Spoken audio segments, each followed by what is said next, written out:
Hello, my friends, and welcome to a very informal, explorative video of NieR Automata. We're breaking off of the standard, I guess you could call it, format of my channel, just because I wanted to go into this aspect of NieR, the weapon stories, to see what kind of philosophical themes I could mine from it. It's going to be extremely informal, like I just said, because I'm not sure if there's going to be any coherency. These stories are just a small, little, I guess you could say, flavor that's added to this game and the previous NieR that are usually very short emotional tidbits. But maybe, just maybe, we might find some philosophical themes as it relates to the other themes in NieR. Or not. Maybe we will just get a little bit of story time. So I'm glad you're coming to join me in this, and let's start with the small swords. And we're just gonna go down, maybe spend about 15 minutes taking a look at this, and, have different episodes until we finish all of the stories. I'm thinking I'll probably just have these come out maybe once a month, so don't fear that the channel is going to become only this for months and months and months. So let's read this first one. Faith. In the capital of a distant eastern land, there lived a poet who was devoted to his art, but his words failed to touch the hearts of the people, and he could make no profit from them. Soon, his life became unbearably hard. Alright, in the first little section, guys trying to make a living can't do it because no one resonates with his themes. Seeing the limits of his talent, the poet chose to abandon the pen and work the land instead. Soon his lily-white skin began to grow dark, and his once frail body became sinewy and tough. He eventually married a kind woman, and several years later they had a child. As the peaceful, uneventful days went on, the man began to feel that there could be no greater happiness in life. Or so the poet wrote before he put down his pen, swallowed the paper whole, and prayed that the next life might turn out so well. He then took faith, already stained with the blood of another, and plunged it deep into his chest. So in typical Yoko Taro style, a story starts out seeming kind of hopeful, then becomes bleak very quickly, and yet ends with a theme of hope regardless. The story is basically, I guess you could say, a theme about what it means to find fulfillment in your practice. It starts with a framing device of this poet, and doesn't tell you that it is moving into a tale that he is writing, as he imagines grass is always greener on the other side kind of scenario. And so he finds meaning in something that is utterly different from what he lived, and at the same time he finds a little bit of solace in the fact that he could write it, because he's not writing for anyone else, and that's indicated by the fact that he ate the poem before taking his own life. So we could say that in a certain way, it is a hopeless story because all he has is a bet that there is such a thing as reincarnation. And I guess it's kind of sad because he couldn't find fulfillment in writing poetry simply because other people didn't attach themselves. They didn't connect to his poetry, which means he forgot how to write for himself, or he never learned how to write for himself. And that's where the lack of meaning developed. He didn't know how to develop his own meaning regardless of other people's opinions of what he wrote. Alright, and switching down to Iron Pipe. Now this one is the weapon from the intro to the original NieR. So the story is a cute little thing, basically just referencing the previous game, but we'll read it anyway. Dad, if you're cold, I can give you my hat. You're the best father in the world after all. A little awkward because it sounds better in Japanese, is smoother in Japanese than in English. Dad, if you're hungry, you can have my cookie. You're my favorite person in the world after all. Dad, if you're scared, I can sleep by your side. You're my closest friend in the world after all. So please don't go anywhere, all right, Dad? Don't leave your Yona all alone, okay? And, you know, that's cute because in the original NieR, the Yona character was always very strong-willed, despite being depicted as frail in every single scene. So it's fitting, it's appropriate. But moving on, Beastbane. Once upon a time, there were 3 princesses. The middle princess wasn't very bright, but was renowned by all as a great beauty. Once she came of age, she was married off to the king of a neighboring nation. The neighboring king adored his new wife and treasured her looks above all else. He gave the middle princess 6 new dresses and 8 fresh flowers every day, and his love caused her beauty to shine all the more. The middle princess, did all she could to remain beautiful for her king, but she knew time would eventually catch up with her, as it did for all. So after much hard thought, she developed a cunning plan. The middle princess had herself stuffed and mounted so she could remain beautiful for all time. The king wept joyful tears at the sight, but alas, 2 years later, war broke out, and her body was crushed under the rubble of the castle. So that's extremely dark and bleak. You probably shouldn't taxidermy yourself, just as a suggestion. I know this one philosopher did it, and his body is in display in some museum in England. But, you know, that's really creepy. You don't have to do that. But the story is about vanity. It's about, again, like the previous one, knowing your own worth to a certain extent. And there's a connecting theme there. But she thought her worth was in her looks, and she was told from an early age that she wasn't intelligent, and was convinced that her looks were the only thing that mattered. And yet, in the 3rd section of the story, it describes her as cunning, and to a certain extent, she was able to think of a plan that not many other people would think of in order to preserve her legacy as a beautiful person.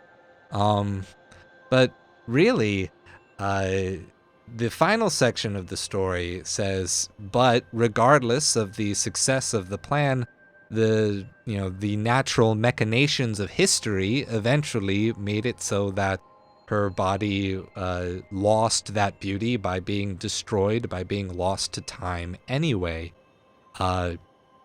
And so the effort to remain beautiful was in vain. The valuing of vanity was in vain, which is, that's really cute. I think that's some fun wordplay there. So I guess the ultimate meaning is to, again, trying to figure out your own worth without connecting it to an external standard that doesn't fully represent yourself, because obviously the girl in this story was in fact intelligent, but never believed so because she was never told so. And the result is that she gave in and did something radical and drastic that was ultimately not in her own best interest and not effective. Moving on, Phoenix Dagger. One of the best weapons in the previous game, but I found I haven't actually used it all that much in this one. Disappointed. Really disappointed in that. The girl lay there on the day of her wedding. Her parents and beloved were dead. and she herself had been violated in front of their corpses. I should probably have put a mature warning or something at the start of this video. There'll be a visual thing that says, warning, trigger, like really horrible things happen in these stories. As she swore to kill those who had done this terrible deed, a shining songbird appeared. "Allow me to grant your wish," said the bird. "Wish upon this dagger and never forget this hatred that you feel." The girl grasped the weapon and spat out a tearful curse. "I vow not to forget. Please give them a painful death." Time passed, and eventually she got her revenge. Years later, when she was an old woman, the songbird appeared anew. "What of your vow?" it asks. But she did not understand. And come to think of it, what became of her beloved dagger? That night, bandits broke into her house, assaulted her daughter, and murdered her grandchild. The songbird then reappeared with a single question. "How long will your hatred burn this time?" Huh.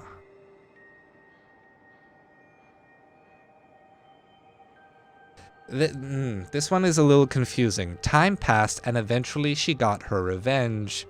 But after she got her revenge, she was satisfied, and as a result, she forgot her hatred, her reason for being, because the object of her hatred didn't exist anymore. At least from her perspective, she got her own revenge.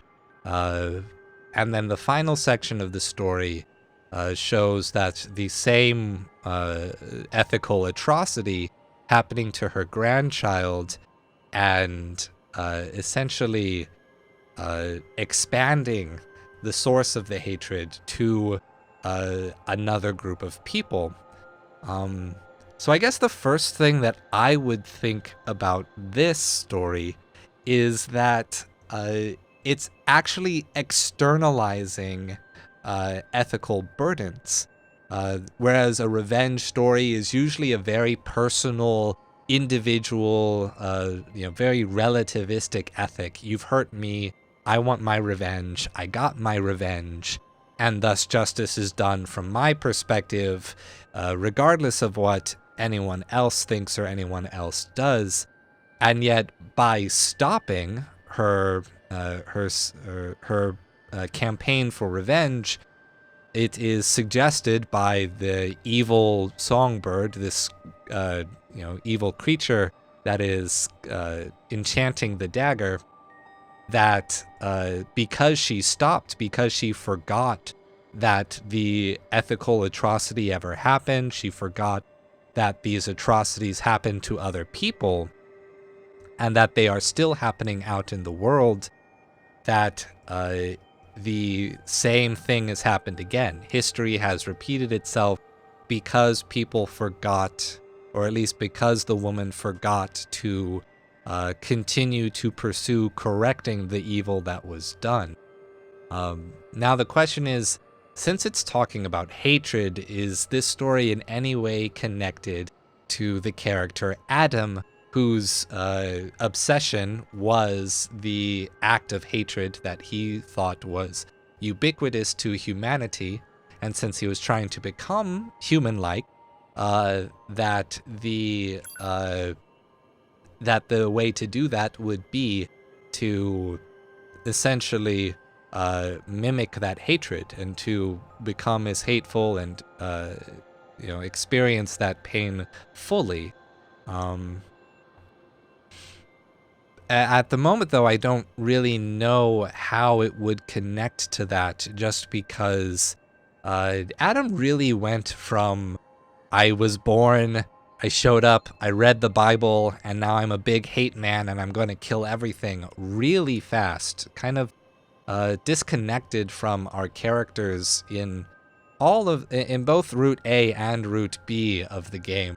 So I suppose there really isn't that much connection, because rather than trying to spread hatred to other people, Adam attempted to be killed off to be the victim of hatred by causing other people, particularly to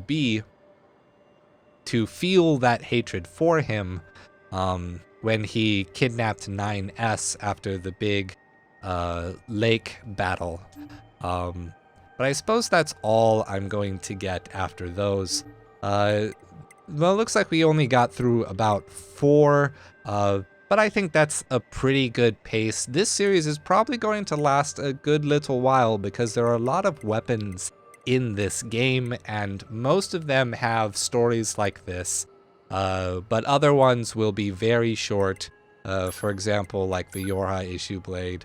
It's not, terribly meaningful, more comedic, and that'll happen a number of different times. So I suppose that's where I'm going to end it here. Thank you very much, everyone, for joining me. I know this is a little weird. If you did stick around, I appreciate that very much. It's not a lot of action. There was really very little action at all. Perhaps I can, oh no, that's over the fence, and you can't hop the fence. Maybe I'll do a little combo here, just so it doesn't seem like there's literally nothing happening. Of course, when you're at the end of the game and you get too huge, literally everything explodes in one hit. So it's kind of not super fun. You don't get to see too much. Well, that's about it. Thank you again. Probably see another one of these come out next month, and we'll continue looking at the different stories. But I think so far we already have evidence that it's going to be pretty interesting, that there's going to be enough to look at. So I hope you'll join me next time, and I guess my outro is, and remember, stay true. Hello my friends, and welcome back to our exploration of the weapon stories in NieR Automata to see what philosophical themes we can mine out of these short stories that were scattered through the game. We finished the first 4 in the first video, and now we are on Ancient Overlord. And if I'm remembering correctly, this one is I guess you could say, flavor story that came from the original Drakengard. I can't remember which weapon was a reference to Kaim and all of that from the original parts of this game's universe. But let's just get right into it. One day, a young girl's village was sacked by bandits. To protect her family, she took up a dagger her father had found in the mountains and killed one of them, an act that shocked her family. But the bandits fled, never to return. 5 years passed, then 10, then 20. Though the family she protected began to grow old, the girl never aged. Eventually, the other villagers began to shun her. With no one to turn to, she finally left her village and began to wander the earth, visiting many strange lands in the process. As the years passed, her skill and fame as a master sword fighter grew to legend. Oh my gosh, my pronunciation just randomly tried to become southern for a moment. Eternal life, a powerful weapon, and boundless experience. She used these talents to become queen of a nation, and yet there was emptiness in her life, for she still desired the kindness her family denied her after that faithful day. So this one is pretty upsetting, not in the same way that the others were, but just in that it is a positive story. It's a success story, and yet underneath the success, there is still sorrow. There's a lack of something that the person wished they had.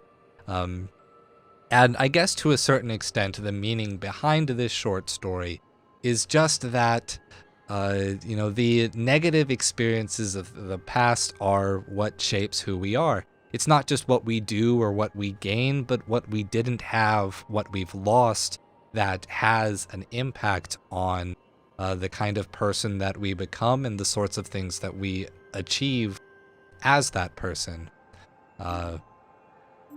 Let's move on to the Type 40 Sword story. Yorha R&D Team Journal, August 29th. Held a progress report meeting for the new weapon. Considering how many observers we have from the other orbiting satellites, I can tell they expect a lot from us. So that's interesting because as far as we know, there is only one bunker, only one orbiting satellite, which means before the Yorha project went into full swing, it also means that there were other bases up in space orbiting the planet, conducting their own missions in their own structures, definitely piloted by androids. We had our first core installation experiment today. Saw some troubling signs, including issues with unexpected irregular output and core perimeter defenses. January 8th, the circuits of 3 consecutive staffers burned out after attempting to remove the core's protection. I've requested replacement personnel. And January 15th, Command pulled the plug on our project. The weapon will go into official operation with the core still sealed. So essentially it looks like there was an attempt to use machine cores in order to strengthen, give a increased energy output of some kind to this sword. And why that is interesting narratively to the game, spoilers if you haven't figured that out already, is that the androids and their black box, the thing that records all of their memories, their personality, all of the information that makes them them, is made out of machine cores as well. So, I mean, it's a little trippy to think that they were also putting these consciousness possessing materials, technologies into their weapons, and the interaction between 2 consciousnesses was causing the androids to overload, to break down and stop functioning. So there's something interesting there. Though how the memories are stored inside 2B's sword in order to pass them off to A2 is also a little weird. Because A2 obviously didn't go crazy after receiving 2B's memories. There's this weird sort of overlap between the 2 characters as a result, but I mean, A2 was already crazy. Not crazy in the pejorative sense, but, traumatized and acting on trauma before taking on 2B's memories. Moving on to the Type 3 Sword. The craftsman's weapons were neither flashy nor attractive, but they never once failed in battle. This reliability afforded him a never-ending stream of loyal clients. Yet something nagged at the craftsman. Though he'd forged many a weapon, he'd only tested them on pigs and cows. He wondered what it might feel like to use them on another human being. The craftsman took a sword to a battlefield and slashed at corpses. Disappointed at how easily the sword slid through them, it wasn't satisfying at all. He wanted to really feel like he was ripping through flesh. The craftsman modified a sword in search of that feeling, not thinking at all of the pain it would cause, until one night, a bandit broke into his home, snatched the weapon up, and showed him exactly how effective it was. So this is just, I guess, a little sadistic pleasure type story. Obviously, the reason for it is because this sword is obviously serrated, which would mean it would do a less effective job at cutting, but it would definitely latch on and rip flesh apart. That's kind of the point of serration. It's the main point is used for cutting meat, and then there's a second use, which is to get through very light and airy materials like bread. So I'm guessing it's more of just a cautionary tale, a fable of sorts, in that it warns against pursuing cruelty, to pursue any kind of, actually sadistic pleasure. Not sadistic in the BDSM sense, but in the I actually want to hurt someone and I enjoy hurting them. Because by creating the tools for cruelty, one is liable to become the victim of cruelty. You reap what you sow. And that's about it for that one, I think. Moving on to Virtuous Contract. The original short sword that you get. How long can I fight amidst this bloody vortex of a battlefield? How long, I wonder? How long can I continue to protect what I love amidst this endless war? How long, I wonder? How long can I continue to believe in a world laden with deceit and folly? How long, I wonder? How long can I lie to myself as I despair at the dark future of this world? How long, I wonder? So, since this is 2B's original sword, we can assume that that message is specifically 2B's thoughts, sort of the information that gets a representation of the information that gets transferred to 2B.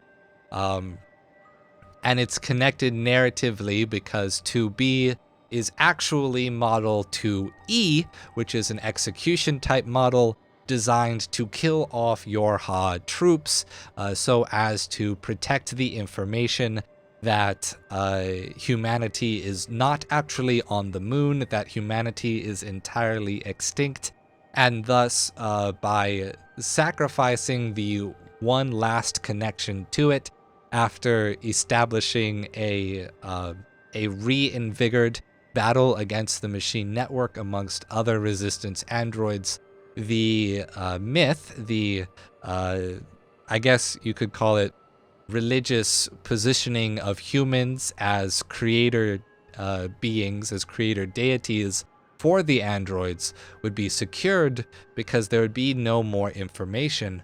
And 2B was aware of this, from the beginning.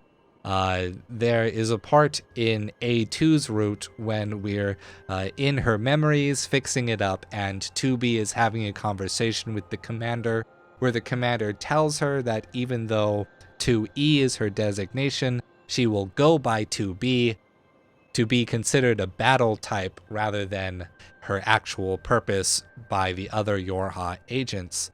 So she's, So she's reflecting on the deceitful nature of what her mission actually is, the fact that she has to keep herself emotionally distant in order to fulfill it, and yet she still finds herself becoming attached, becoming attracted to 9S, but unfortunately, her duty is to kill 9S whenever there is a event that causes him to get too close to the information about Yorha, or too aware of how the machine network works and how it's connected to the androids.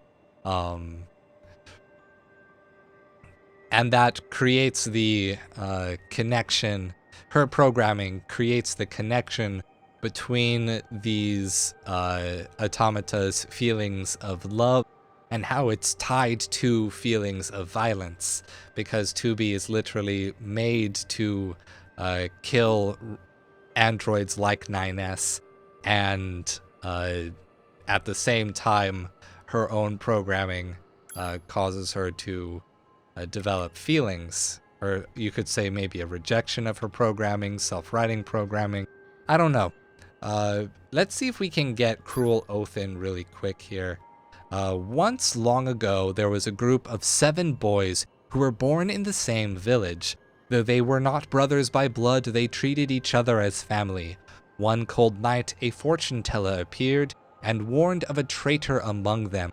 The boys laughed it off and went about their business, but the next morning one of them lay dead. With each passing night, another boy died. The survivors grew more and more suspicious of each other, each harboring terrible doubts about what happened to their brothers. On the morning of the 7th day, a single survivor stood tall. Cleaning the blood from his hands, he chuckled to himself. Better go find the traitor. I guess what we should assume is that the one who was, the fortune teller was the one that spread the rumor, and but I guess that very act caused one of them to, go crazy on them. I'm going to assume that this is probably connected to the story of the Yorha Boys stage play. And since this is 9S's weapon, chances are this is sort of a narrative wink at the android called Number 9, which is a different android, and sort of just a very short summary of everything that happened in that stage play. I haven't seen the stage play myself. I prefer to just stick to the core game material just because I think it tells its own coherent narrative, even if it is a little sparse in places. But Yoko Taro creates so much extra material, so much supplementary material for the worlds he creates, for the stories he tells, that it's impossible to follow. It really is impossible to follow. And I don't think the games need that in order to be understood, for the story in the games to be appreciated in the way that they need to be. And ultimately, if there is another NieR, they're not going to be terribly important to know in order to enjoy and understand the next story, at least in my opinion, much in the same way that this game did not require people to have any knowledge of the original NieR, but it did give a lot of flavor, a lot of nostalgia to people who did. But I guess that's it. I'm not really going to have time for the last few bits. But I did start a fight with this giant rabbit robot while I was taking a short break in between episodes. So perhaps we can just finish it out this way. I hope you enjoyed this video. I really am having a good time making them. Whoa, okay. I really have not... it's been a while since I've actually done the combat in this game, and just going through the DLC was definitely not enough to make me remember how to do this. And it's really distracting, you know. I'm glad I don't really do Let's Plays, because trying to do combat like this while also talking is, wow, really difficult. But if you did enjoy the episode, if you want to see more of these evaluations, let me know. I'm probably going to do them anyway, even if they don't get a good response, just because I want to actually explore them, because I really ignored the weapon stories, and I think there's a lot there, and I've already enjoyed what I've found. So thank you again for watching, and as always, stay true.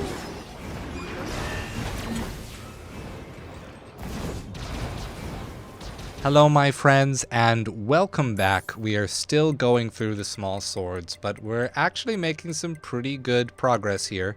We went through Cruel Oath, starting at Ancient Overlord last time, but we are going to start with the Yorha Issue Blade as our first one for today, and make it through Cypress Stick, and then see if we can get into the large swords before finishing out. So let's go ahead and take a look here at the story for the first one.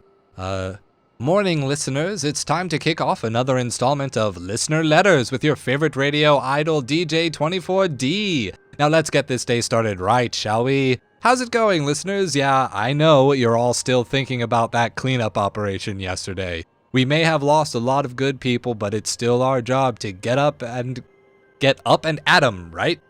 Howdy, listeners. Your favorite radio idol DJ 24D has been receiving many letters lately. Don't you like me anymore? Oh, hasn't been. Ah, that's scary. Don't you like me anymore? Haha! Or maybe no one is even listening. Wee-hee! Anyway, who's ready to kick things off? Hello? Is anyone there? Is this thing even on? It's me, radio listeners, 24D. I'm an idol, remember? An idol. An idol, an idol, an idol, an idol, an idol, an idol, an idol, an idol, an idol, an idol, an idol, an idol, an idol, and creepy.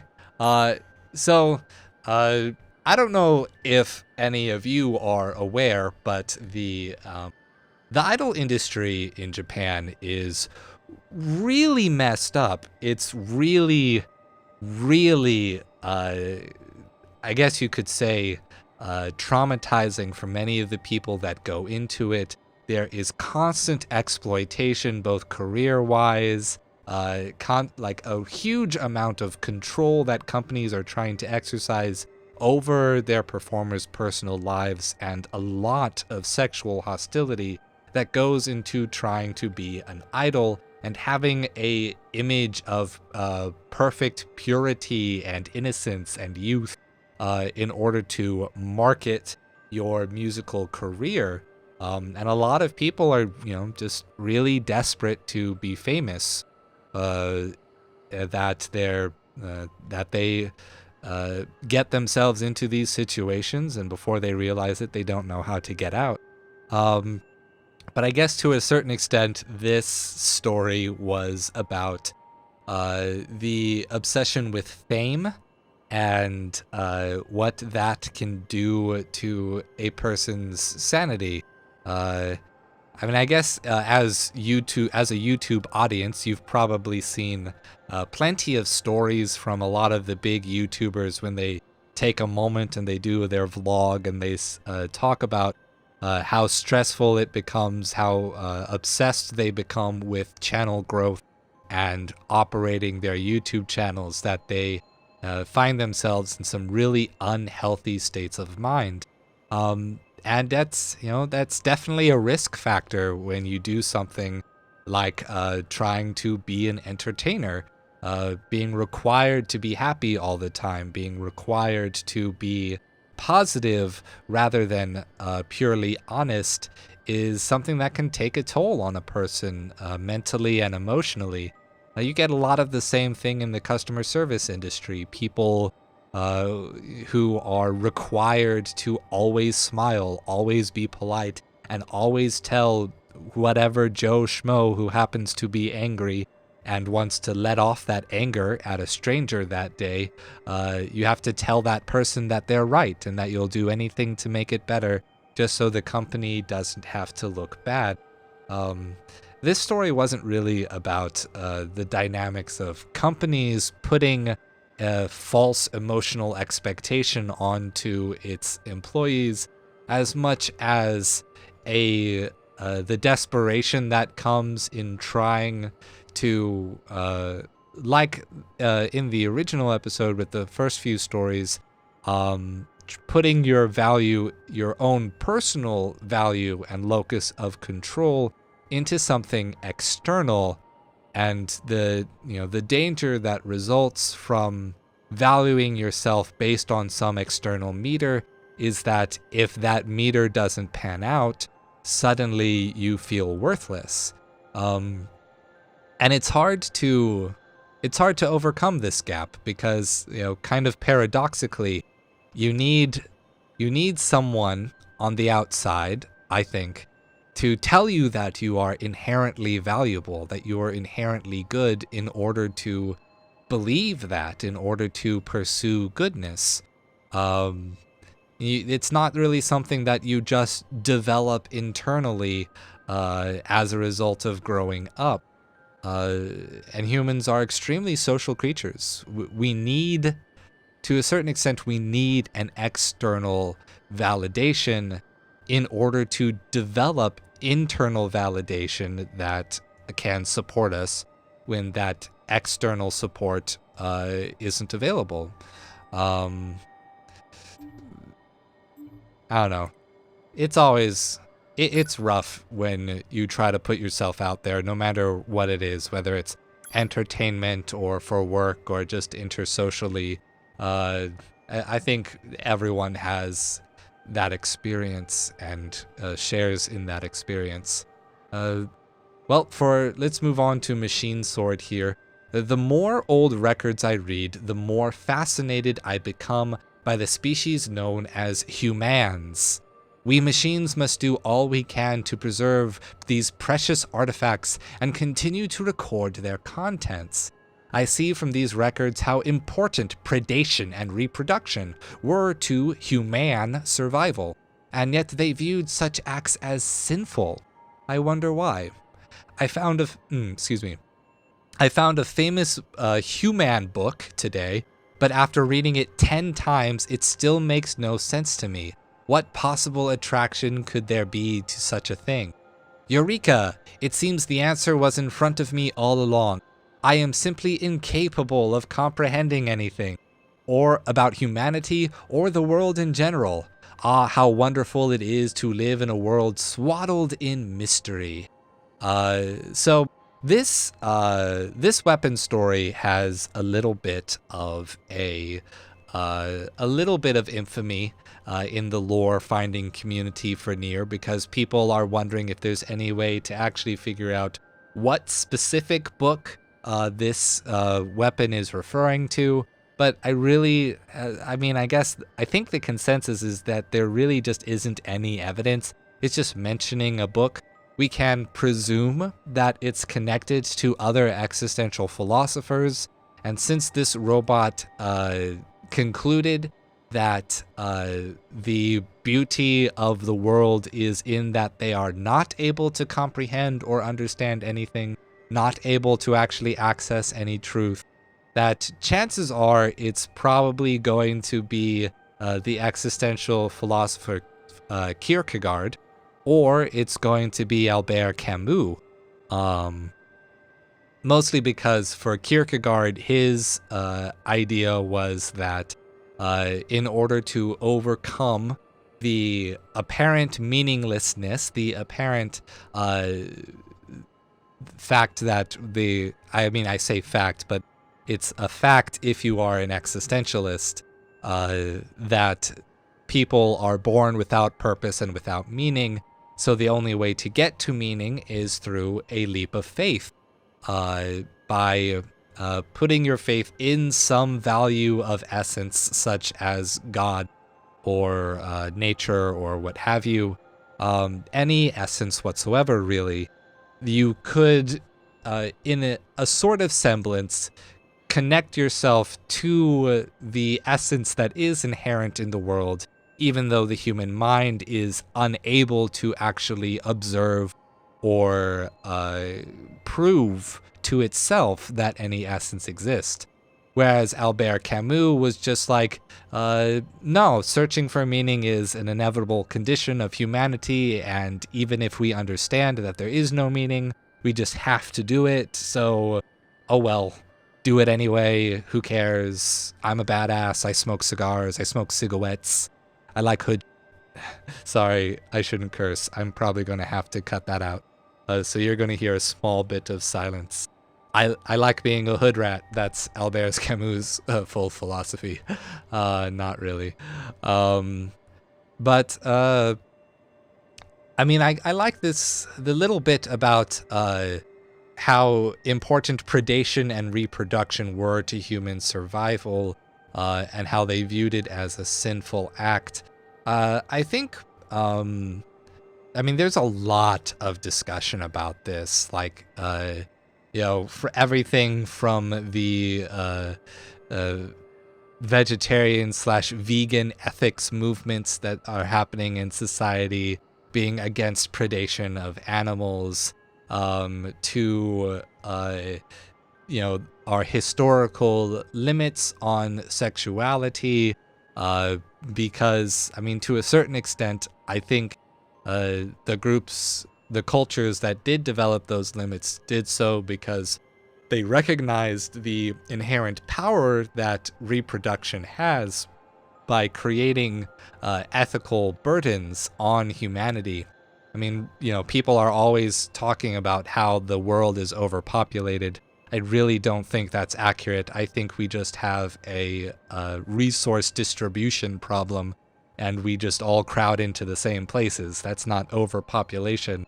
That's overpopulation of small portions of land. But the world has plenty of room that we haven't actually developed on yet. And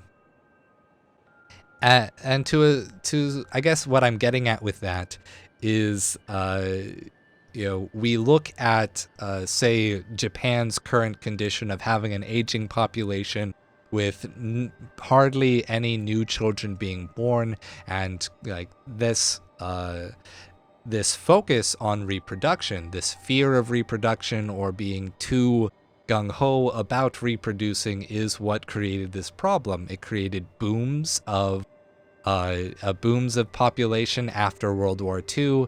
It has created a dirge of population growth once that population becomes the senior citizens and thus need to be taken care of. And so we're in a situation where I think we can say that human reproduction and human predation are extremely powerful. They are extremely meaningful and have a lot of ethical implications to how we live and behave as social animals. And so it can very easily develop into fear, into not wanting to be connected or involved with it. But a fun little picture of a robot being put together. A machine. Sorry, the word robot never appears in this game. The Engine Blade. This is a reference to Final Fantasy 15. So we're going to read this. A small prince rests alone in a vast, vast bedroom. He wishes his father knew how much he hates sleeping alone, but he doesn't dare to tell him, for the king is a very busy man and must not be disturbed. A king sits alone in his vast, vast office, drowning in affairs of state. All he wants is to see his family and hug his son, but he cannot, for his every waking moment must be spent in service of the people. One day, while eating dinner, the king asks his son what he most desires in the world. He hopes he will say that he wants them to spend more time together, but instead the boy simply points at a sword hanging on the wall. The ancient sword is considered the sign that one is ready to rule. Someday, the king chuckles. His son faintly smiles back at him. All he really wanted was for his dad to read him a bedtime story. So I'm not going to really say that there's much meaning coming out of this story, just because I know that it is connected to Final Fantasy 15. I did two short evaluations on one of the side quests in Final Fantasy 15, as well as the overall philosophical theme of the story of Final Fantasy 15 before all of the DLC and updates and fixes to the story came out. So on the original version of Final Fantasy 15 as it was published. And so you can check those out if you're interested. But I would say that it's just a cute story of parent and child feeling separated from each other, wanting to connect, and doing so in just the most roundabout ways. And when you take this and you know how the story of Final Fantasy 15 starts, it really reinforces the sadness. That the story starts with a real and complete tragedy of father and son separating before they ever had a chance to connect. And maybe I can get through Cypress Stick. I think I can, just because this is a reference to Dragon Quest, I believe. I don't really know Dragon Quest. I was in a dead sleep when Mom started shouting, "Wakey, wakey," she squawked. You know, moms always are squawking. "Rise and shine, today is a very important day. Today is your first visit to the castle." Annoying, right? But I got up anyway. Today's my 16th birthday. I'm old for my chibi character design. And I have an audience with the king.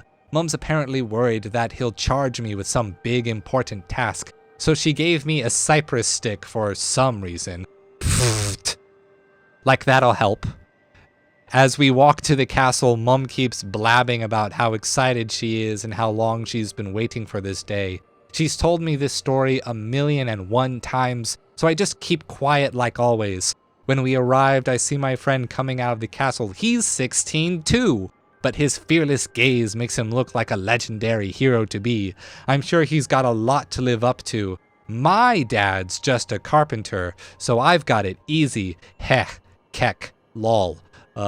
No, that's it. It's just a reference to how Dragon Quest game started. So I'm going to go ahead and leave this one here. Thank you so much for joining me. No little combat against the bunny robot, though I can show you I am still in the middle of fighting him and I'm not making any progress. If you did like this video, go ahead and leave a like, subscribe to the channel, all those YouTube things, comment so that I can talk to you or so you can yell at me. And as always, stay true. Hello my friends, and welcome back to another exploration of all of the weapon stories in NieR Automata.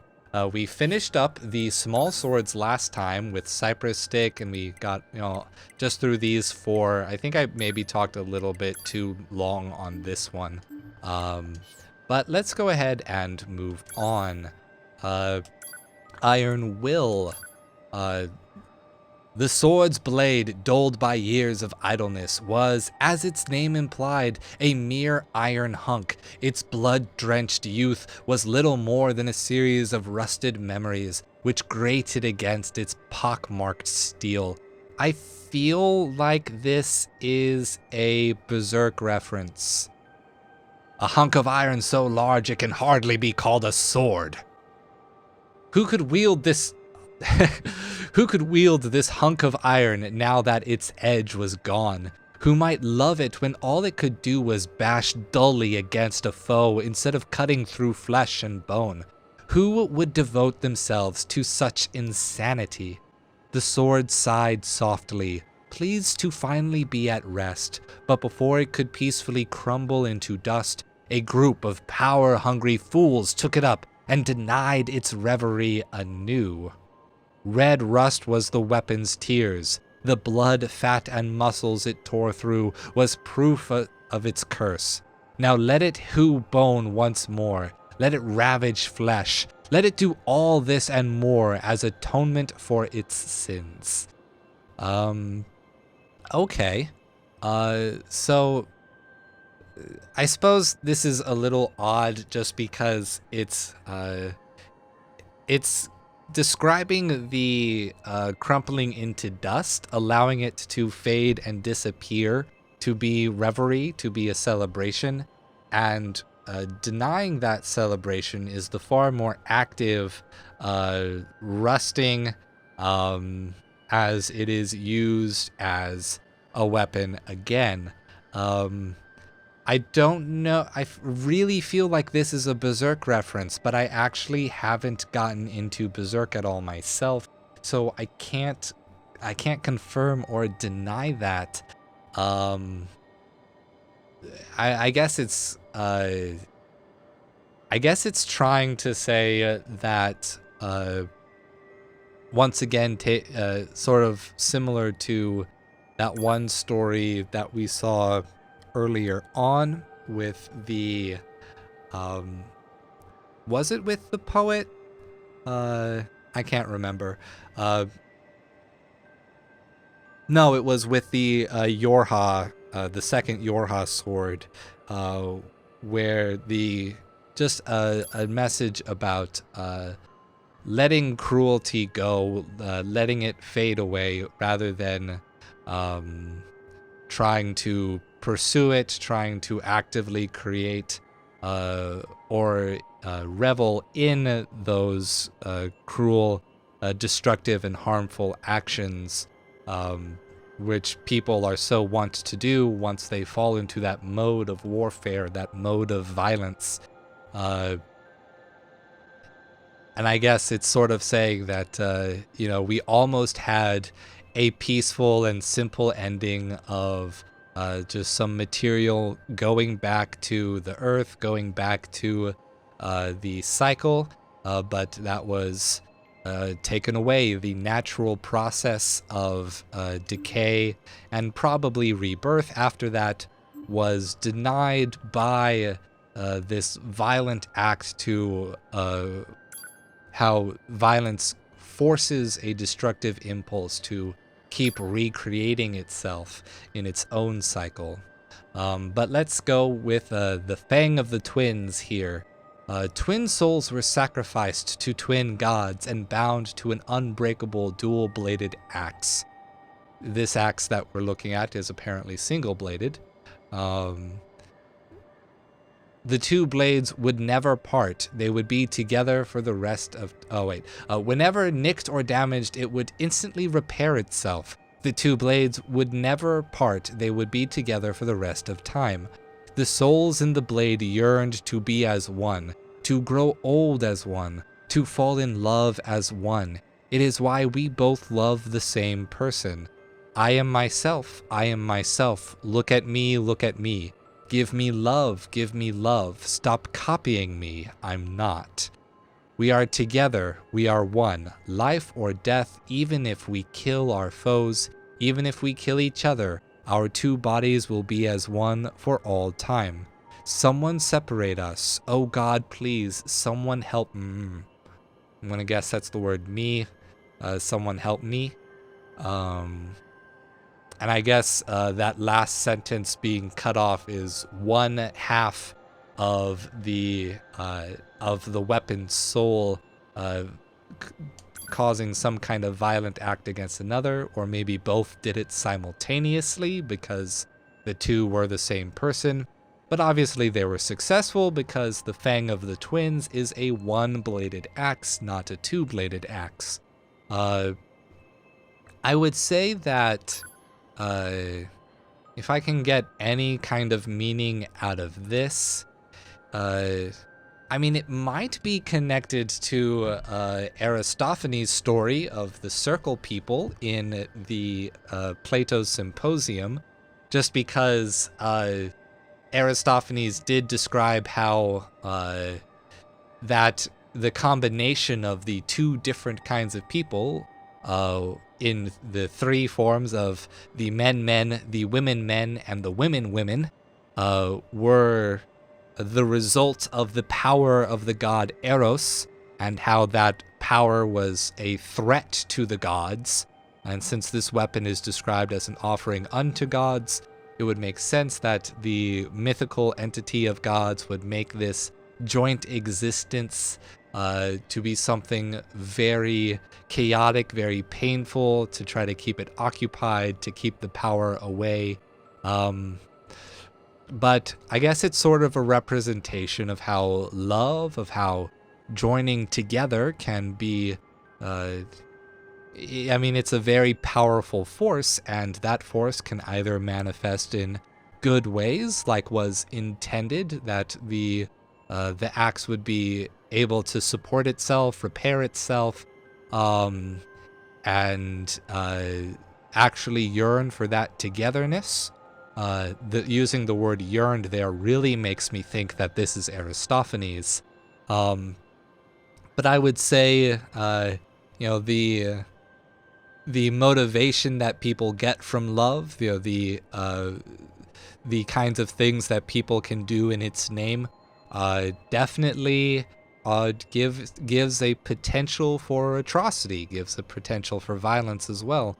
And I think a lot of this game follows that theme, especially since for the androids in Yorha, the feeling of love and the feeling of wanting to cause harm are essentially one and the same. they're aroused by combat, not by what we would think of as emotional connection. But anyway, let's move on to Beast Lord. Nope, not details. Story. Once upon a time, there were 3 princesses. This is a continuation of the middle princess story that had that taxidermied herself. The eldest princess was thought by all to be the most brilliant woman in the kingdom, and she soon sat upon the throne of her homeland as their queen. I'm going to assume they mean brilliant as in smart, not shiny. The new queen raised a mighty army to afford the endeavor she taxed her people, and in turn, they were given jobs in new factories created to support the war effort.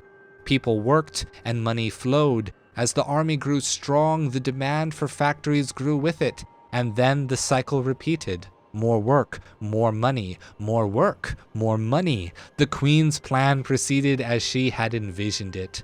To further strengthen the kingdom, we were converted to machines to enhance our output in factories and the military. Our queen in turn became a control system that rules us to this day. So in this, I think the story is a little divergent from the themes of the main game, just because the main game does a lot to create an equivalency between the human experience, the android experience, and the machine experience, at least in terms of an internal, emotional, rational understanding, even if having to deal with programming and a lot of really quick, repetitive cycles as a result of that. But in this one, I think we're actually getting into a little bit of social economic theory because it's pretty well established that people see war, or at least economies see war, as being very profitable. Wartime may actually, it's very chaotic. It creates a lot of risk and a lot of unknown factors. But for people in the war industry, for people in the basic materials industry, such as iron and steel, it's a very profitable time. But more recently, these theories have been coming under attack, whereas war was previously thought to be enabling the creation of capital, and war was considered to be what got us out of both the economic depression that resulted after the Roaring '20s and the economic depression that followed World War I. It's also been theorized that war, in taking up so much resource, in taking up so much of a country's capital and expending it in war, that it's not actually creating real capital. It's not creating wealth that persists, that people can actually use. And should war ever come to an end, which it always eventually does, people get burned out on constant conflict eventually. Even if the war doesn't have a grand ending, it will, wars tend to also wane slowly if it doesn't actually have a quote-unquote victory. When the result is a few years after the war, there's inevitably another depression. And depressions are part of standard economic cycles, but we could say that, war might actually be an accelerating cause in that. It creates an artificial bubble where there is no bubble that is actually being valued by the actors in the economy. And so once the war is over and the need disappears, the bubble pops and a depression is the result. And so in terms of war as it relates to economic theory, I would say that it's getting closer to being accepted as the predominant theory that war doesn't actually create any real capital, that it's actually just wasted capital that ultimately sets up another depression, another time of relative poverty. And this is demonstrated here, that the loss of, I guess, the loss of humanity being converted into machines to keep the war effort continuously going forever, which is essentially the setting of the NieR Automata game that we're looking at, as the androids are in a perpetual war with machines, with a perpetual proxy war, when both the aliens and the humans who are fighting this war have completely gone extinct, that it doesn't actually create any value. It doesn't help anyone to keep this going. But they keep it going anyway, so as to stave off the realization that it was empty and meaningless in the first place. That realization that comes with the inability to act, the inability to pursue your own goals and to exercise freedom when you fall into a period of mass poverty. And so I guess the result is that even though they turned into a constant war effort machine society, they ended up losing that value anyway, because they could only ever focus on one thing and one thing only. So whether you continue the war or not, the result is you're going to have a period in which all purpose and meaning is lost, because you lose your access to the freedom that allows you to pursue that purpose, which is very much in line with existential philosophy, particularly with, I really shouldn't blank on a name, Simone de Beauvoir's boyfriend,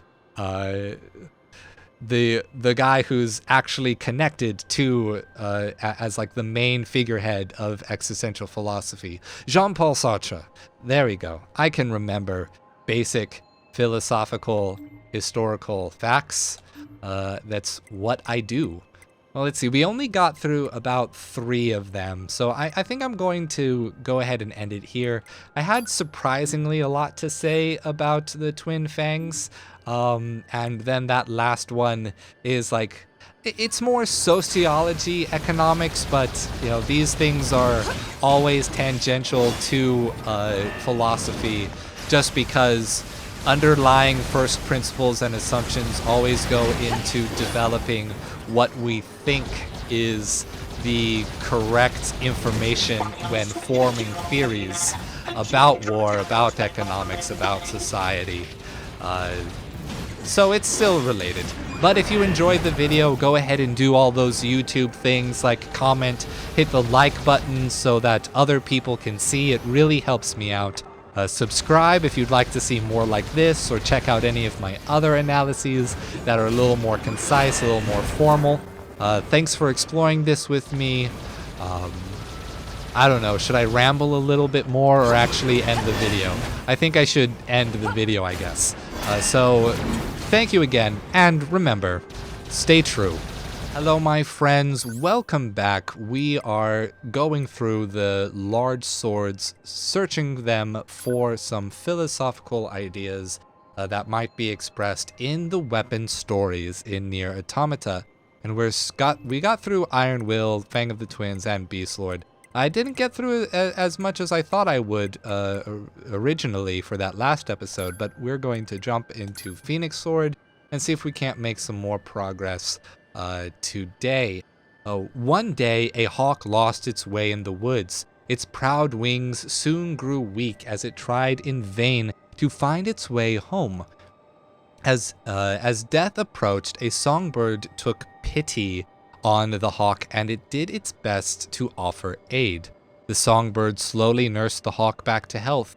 The beautiful sight of the small white bird nestled in the elegant wings of the hawk soon made it the envy of all the creatures in the forest. When the hawk was fully healed, it knew it was time to leave the forest, but before flying away, It promised the songbird it would one day return. In turn, the songbird gave the hawk one of its shining feathers as a token of friendship. As promised, the hawk eventually returned, but with a human in tow. "Well done," said the human. "These feathers will sell for a great price at the market." Then he slew the songbird in one blow and plucked its carcass clean. So that sucks. It's completely ingrateful. I guess we can infer from this that the hawk was actually a hunting hawk, so the human was definitely the owner of the bird. It was a domesticated bird. I don't know. I think in the United States, since we're such an individualistic society, we often hear things like, you don't owe nothing to nobody. There's no such thing as being indebted to anyone in the United States, because ultimately we can just say, hey, you're the one who decided to do that. I shouldn't have to do anything in return. I shouldn't have to feel any kind of remorse. I shouldn't have to feel any kind of guilt. No matter what anyone does for me, I should never feel bad if I decide to screw them over. And, you know, I think that's a really unhealthy way of thinking. And it's a very commonplace way of thinking in an individualistic society. People get really upset when they think that they owe somebody something. But I mean, kind of the nature of being alive is that you are indebted to the things around you.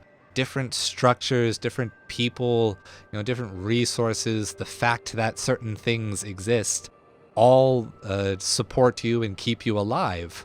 And when something goes out of its way to be helpful to you, to support you in the way, in a real way, in a way that you actually need, to then turn around and say, or to take the attitude that you don't owe anything to them because it makes you feel bad. It makes you upset to think that you actually have to act in some kind of charitable manner. It is essentially denying the reality of how humans live, how they interact, how they survive, both in the world and in the societies and the social structures that are created around them. You can't get away from the fact that humans are social animals, and you may not like the wording of debt. You may not want to feel any guilt. You don't have to feel any guilt. But I think to a certain extent we do have to recognize that when we're supported by others, it creates an ethical duty to at least do right by those people. You don't necessarily have to prop them up and do everything for them and support them, but I mean, at the very least, you need to not screw them over. You need to treat them fairly. And, if you treat everything like it's just some kind of contract, or like some kind of everyone's out for themselves, acting in their own quote-unquote rational self-interest or out of selfishness, and so then you suddenly start thinking, oh, I can just, say, screw off to anyone who helps me because they did it for themselves, not for me, even though I was the one that was helped. Even if everything points to the contrary, that they actually did want to help you, want to value you in that way. I mean, it just takes a certain kind of internal insecurity to take honest and genuine help and turn that on its head and say, no, you were actually being bad, or not caring about me at all, so I can screw you over. And people think that, and there are real people in this world who think that that's the smartest way to be, and that doing whatever's best for them economically will naturally result in the best outcome. And because they're so focused on that, they lose track of the fact that people acting in supposed self-interest, big air quotes on self-interest rather than like harmful selfishness, that they're actually creating the best society, creating goodness overall in people's lives.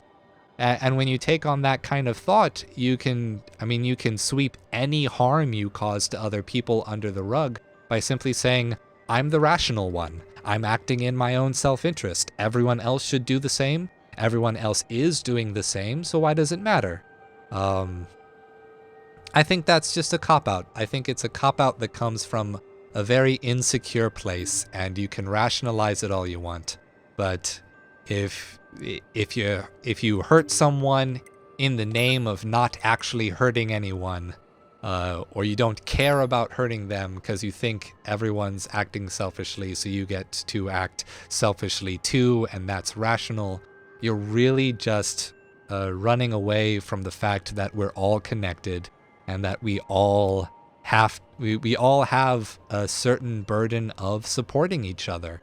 And that just comes from being a social animal. Anyway, that was a rant. Let's move on to the Type 4O blade. Development Journal 0504 Takada. I've come up with an incredible idea. Something no one has ever done before. I'm going to start testing it out first thing in the morning. 0704 Takada. The boss turned down my idea of infusing metallic alloys with magical elements. Thrice damned fool! Doesn't he see how much money we could make from this? 1201 Takada. Things aren't going well. My hair is falling out. I think it's the stress. I've got to find a way to make this project succeed, and soon. 1215 Fujita. I looked over the data, but couldn't work out the problem. I'm not giving up, though. With Takada dead, it's up to me. I'm the only one who can carry on his work. So, I mean, in the Dragoon NieR universe, magic is 100% super real. It's just really far removed from where we are in the timeline. The only real evidence is that there is angelic script used when androids are not able to read or understand machine language, and little angelic script from the early Drakengard and the little bit in NieR games are shown on the detail work on 9S's hacking animation. So I guess when it says infusing magical elements, it's literally talking about magic, and that's not an allegory for anything. It's not a metaphor. But I guess the real interesting part comes in handing the baton off to Fujita here, because this person was pursuing some goal, endlessly, constantly, obsessively, and was killing himself doing it, and became so hyper-focused on it that he lost track of anything else that was going around.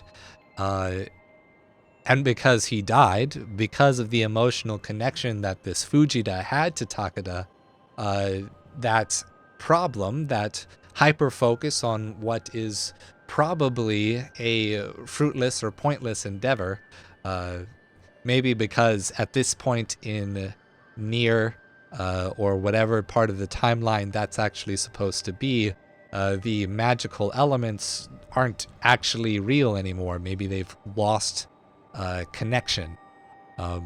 Maybe the weird demonic disease that turned everybody into salt from the original NieR has lost any hosts, so there's no more magic, no more demon element flying through the air. But that's all deep lore stuff, so we can probably leave that behind. I think the point is to just be cognizant of all the factors that surround an issue. If you become hyper-focused on any one pursuit, even if it's something awesome like philosophy or science, you can lose track of what you're supposed to be, what you're really supposed to be achieving.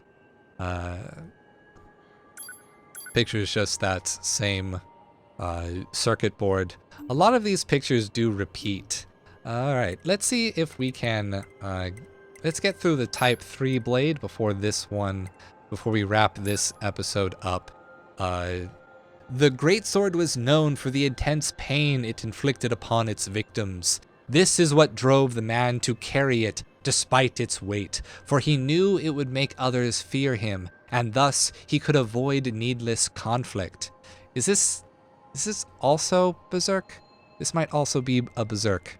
The man's reputation spread through the village despite never having drawn the blade. It's not Berserk. Don't make him use that horrid weapon, the villagers whispered. The man smiled at this, for he knew that fear was the best path to peace. That is very Machiavellian.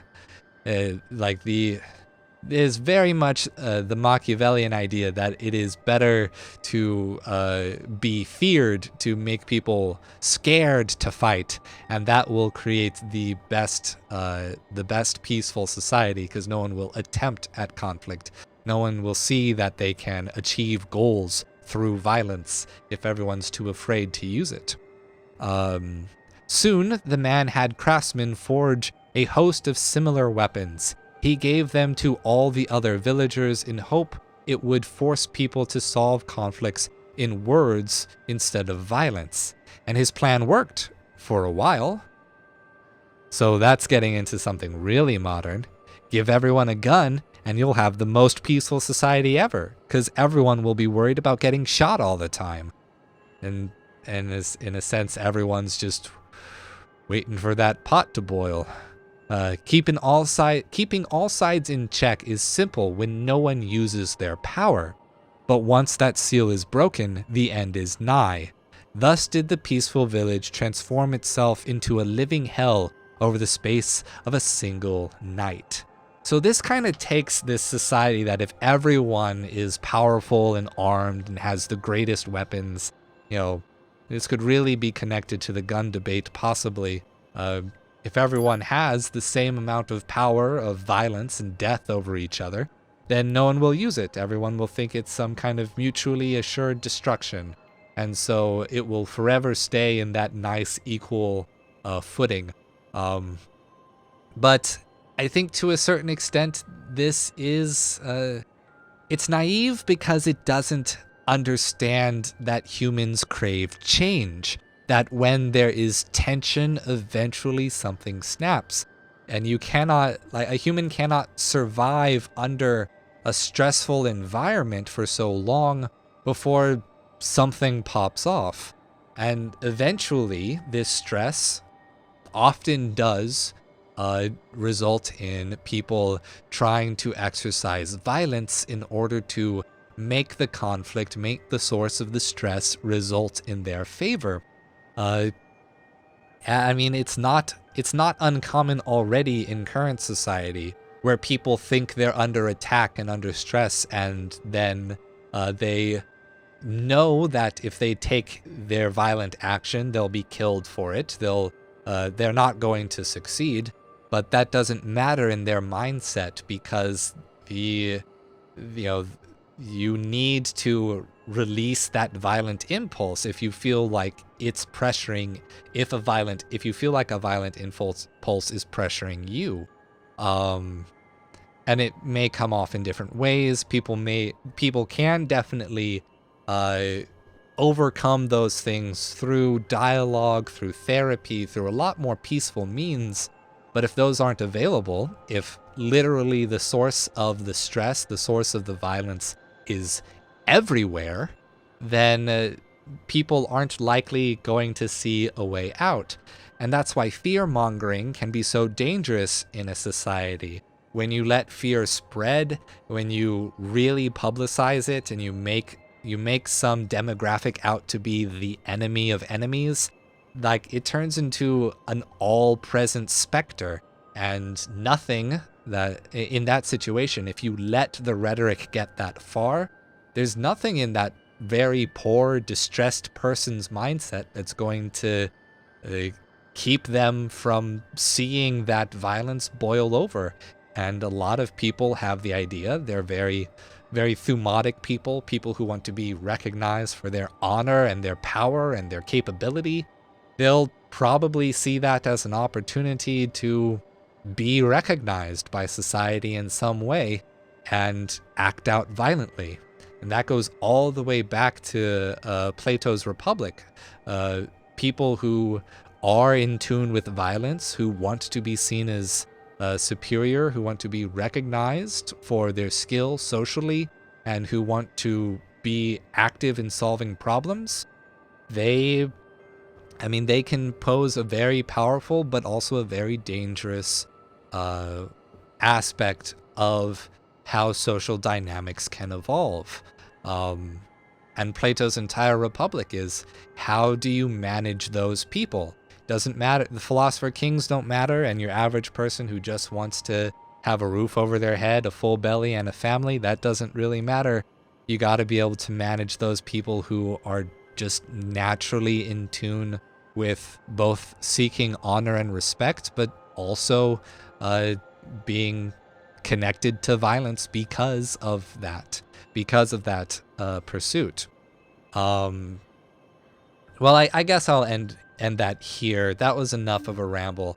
That's a really touchy subject, and probably anyone who heard that rant, something in there is gonna get you mad no matter who you are. So just remember that we're all connected in your mutual hatred of me and my ramblings. And in that way, we can still form a loving community that all recognizes that I make people mad. But that'll be the end of it for today. This one's gonna run a little bit longer, I think. But just for fun, I did get the robot bunny down. So let's go ahead and blow him up just for the end of the video. If you did like it, make sure to actually hit the like button. That really helps me out. It shares the video around with the other people who might want to see it. Ow. And go ahead and subscribe to the channel if you like what you're seeing and you want to see more.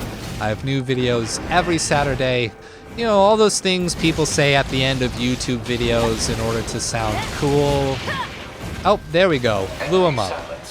And I leveled up. That's very rare. And this is a machine core. Pick that up.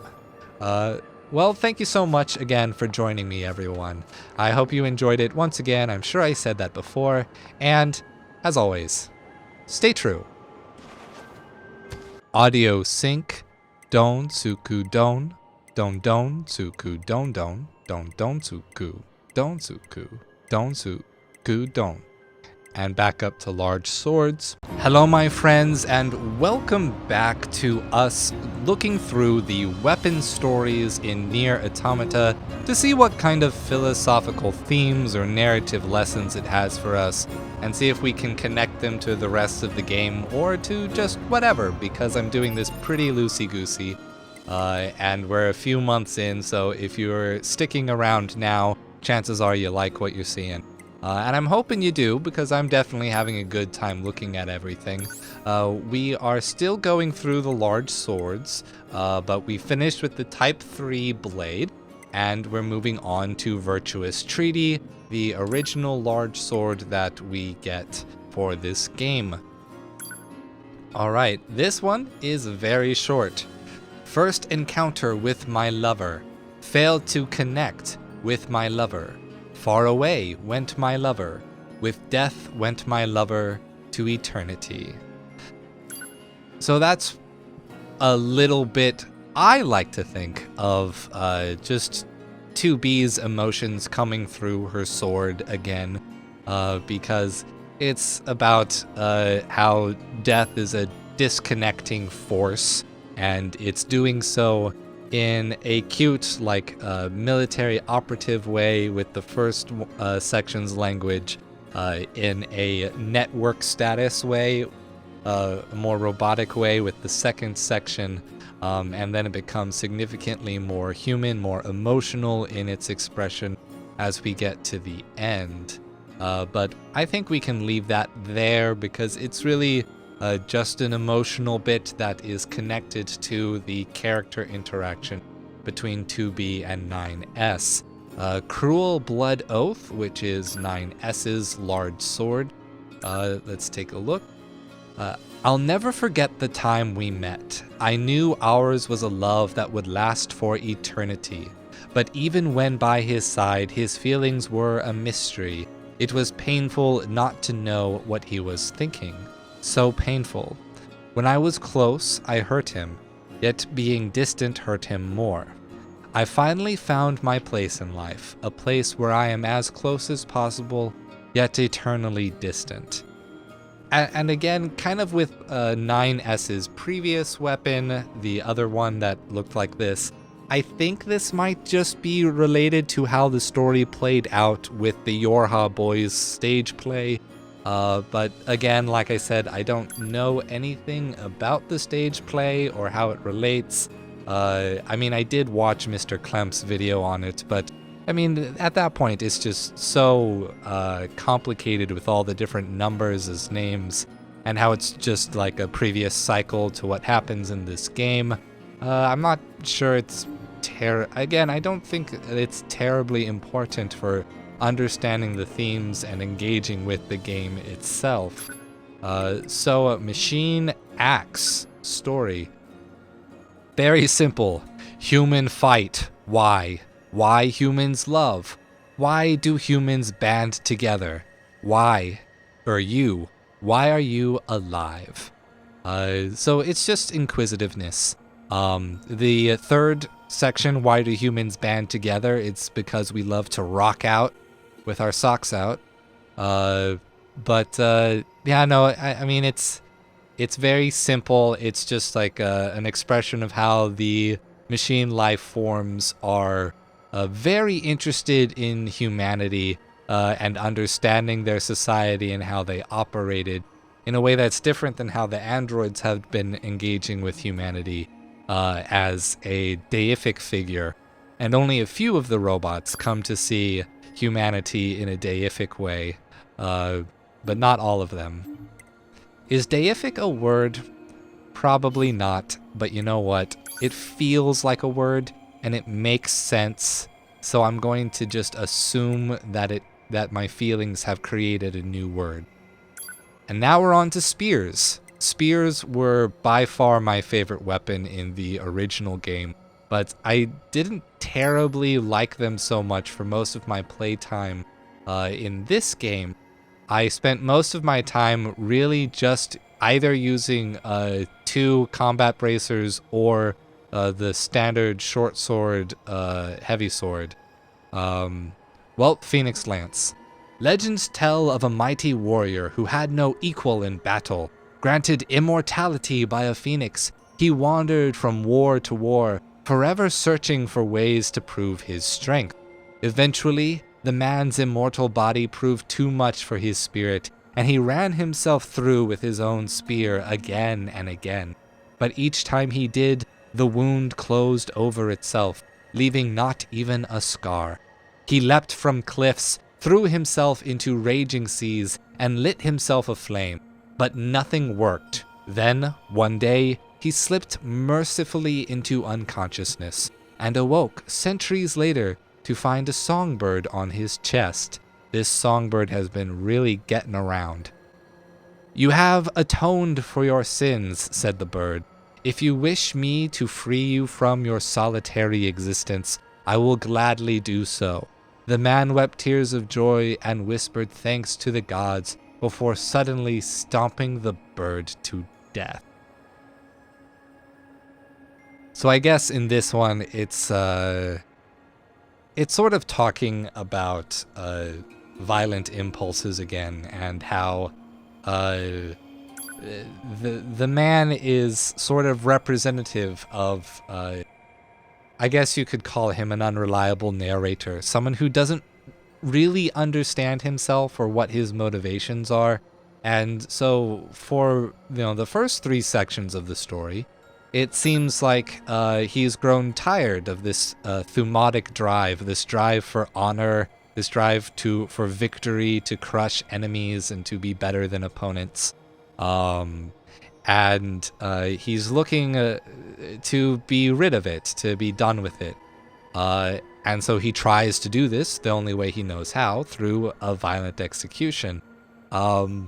And in trying to, in somewhat saying that he found solace in peace and unconsciousness as a sort of temporary death state, he gets to come out of it as if he's being reborn, like the metaphor of the phoenix would suggest. But ultimately, he just reverts back to his original nature, a nature that was violent against everything that was external and violent towards himself. And then finally, when someone offers him peace, offers him an olive branch to connect him back to something other than violence, he just takes it as an opportunity to be violent again and thinks that it is a gift. And it's really just a narrative of how easy it is to be consumed by violence, that violence is very tempting. It's a very innate part of the human mentality, and yet it's very obviously destructive to self, to others, but you can't help it. Once you get stuck in that mode, it's just where you are. And I'm sure I've said something akin to that when looking at the other stories, because it's sort of forming a broader theme. And it's definitely a theme that is explored in the larger game as a whole. So Beast Curse.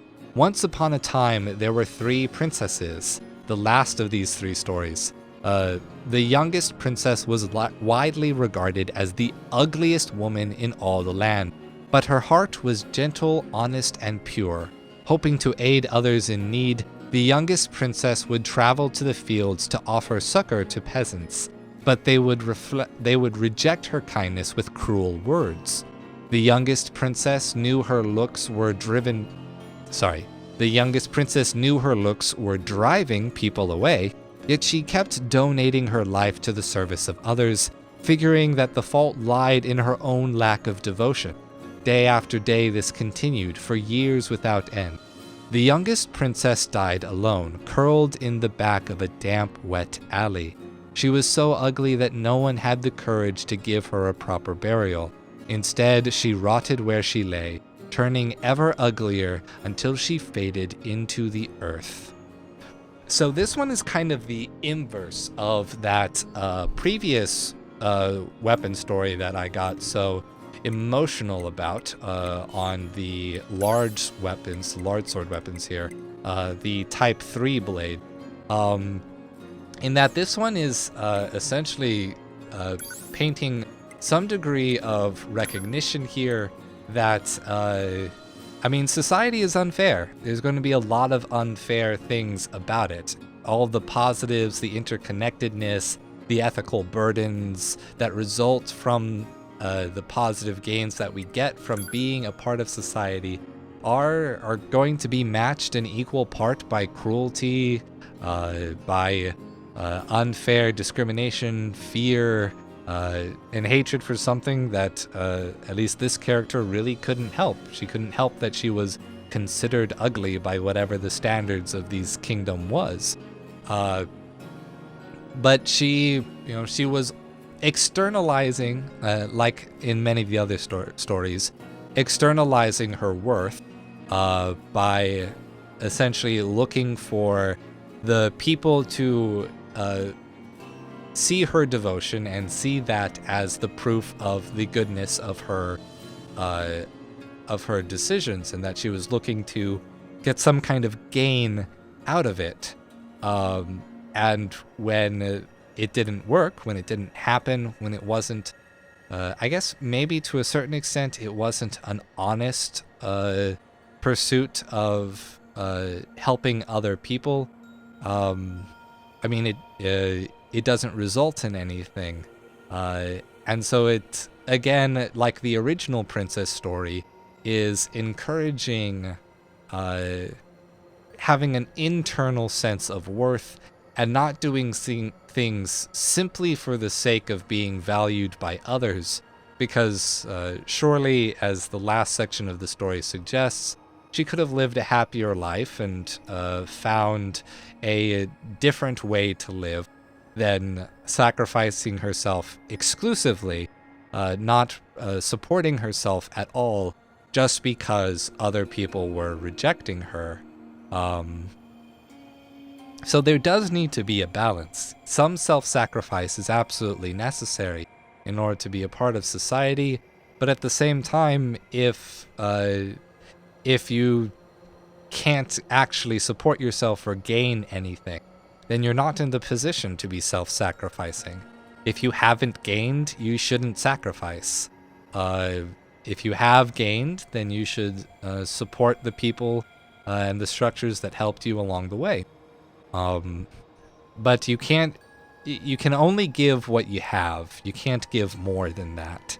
And in this case, it was the story of a person who was giving more than she really needed to, more than anyone asked of her, and ended up getting in a bad position because of it. Let's go ahead and take a look at Dragoon Lance here. And this will probably be the last little one that we're looking at. Symbol of the bond between a lord and an old dragon. This one is definitely the Drakengard reference, not that other one. I had a dream about the day we met. He was small, he was insignificant, he was weak, yet he hated the world just as I did. I decided to aid him, and he did the same for me. Thus was our friendship born. It wasn't perfect, of course. Mistakes were made along the way. Still, we remained friends.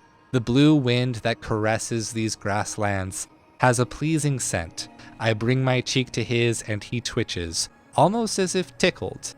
Then I spread my wings and let him ride me into the skies above. So this is just the reference to the original Drakengard. Was it the original or number 2? I can't remember. But there was definitely a very odd theme about the main character, Kaim, falling in love with his dragon, and not like in a familial way, in a 100% let's shake the bed because I love you in that kind of way, kind of love between this human man and a dragon woman. But I mean, it's just a sweet little story, and I think there's nothing wrong with that. However, I mean, you might be taken aback by how this story starts, because it's like, we bonded over our mutual hatred. But I mean, it kind of makes sense considering the setting of Drakengard, because their world was bad. It was nothing but constant ethical atrocities all over the place. So, I mean, in at least in that case, if you have such an over-the-top bad world like Drakengard, or say a Berserk does, there aren't really any negative aspects when we think about developing hatred for the world, because hatred of evil means you love good things. You might just not know how to deal with it. So, I guess to finish this one up, to mimic the story of the man wielding the Phoenix Spear. In fact, I can probably, let's go ahead and equip the Phoenix Spear just for funsies as we do this. We are also going to throw ourselves off a ravine. That's going to be fun, right? Geronimo! I'm going to get myself in a good spot and plummet. Woo! Smack. But not enough to kill us. Maybe we should have tried to land over here on the rocks. But I have an auto heal chip in, so it wasn't going to kill us anyway. Well, that's all I'm going to do for today, everyone. I hope you enjoyed this video. I'm going to say all those standard YouTuber things right now, like give a comment if you have something you want to say, or something about how I reflected on the stories or on the themes of NieR. Like the video if you did indeed like the video. It really helps the video get in front of other people who might be interested. Really helps the channel grow. We're still really small. And the only way we can do this is with everyone's help. This thing doesn't really happen without anyone else, so I'm glad to have you stick around this long. I suppose the other thing I can tell you in terms of YouTuber words is share the video with people. Yeah, share it on the social medias, the medias which are definitely 100% safe. Facebook does nothing wrong. Facebook is definitely cares about your privacy and your information. There's nothing wrong with Facebook whatsoever. Just don't question it and everything will be fine. Thank you again. I'm going to go ahead and cut it off because that was just a ramble. I will see you next time, and as always, stay true.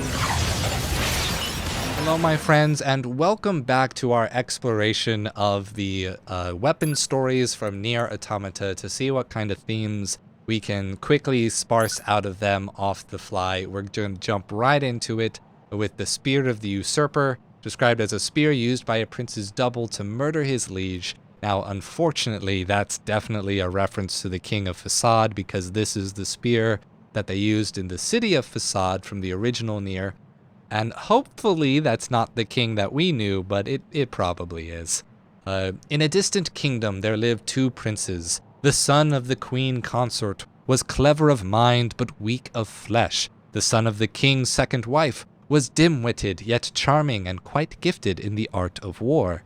Which prince would succeed the throne? When news came down that the king had died in battle, the two men each declared themselves the next true king, rallying the people to take the side of one or the other. In the midst of this coronation battle, a third man appeared, claiming to be a prince. Bright, capable, and brave, he dispatched the two foolish brothers and went on to become a wise and just king, beloved by all. Decades later, the king announced on his deathbed that he wasn't royalty at all, but in fact was the son of a commoner. Upon hearing this revelation, the people stormed the castle and hung their beloved ruler from the rafters. I think this one's really, I mean, I'm not sure this has much relevance to the way we think about society today, because, you know, we don't really have too much succession, or like there's hardly any monarchies left in the world anymore. At least not in the medieval sense. We certainly have our own kind of infinite leads of countries, heads of state, that certainly seem like they're forming political families, heritage political families, just because of where the family invests their education and their efforts over time. But I guess to a certain extent, I think it's just a general lesson about how easily people can be fooled when they are focused in on a single goal, and also about the again about how people can get tired of war. They lose track of their values in a state of war, and eventually something will cause war to end, whether it be coinciding with the society's values or not.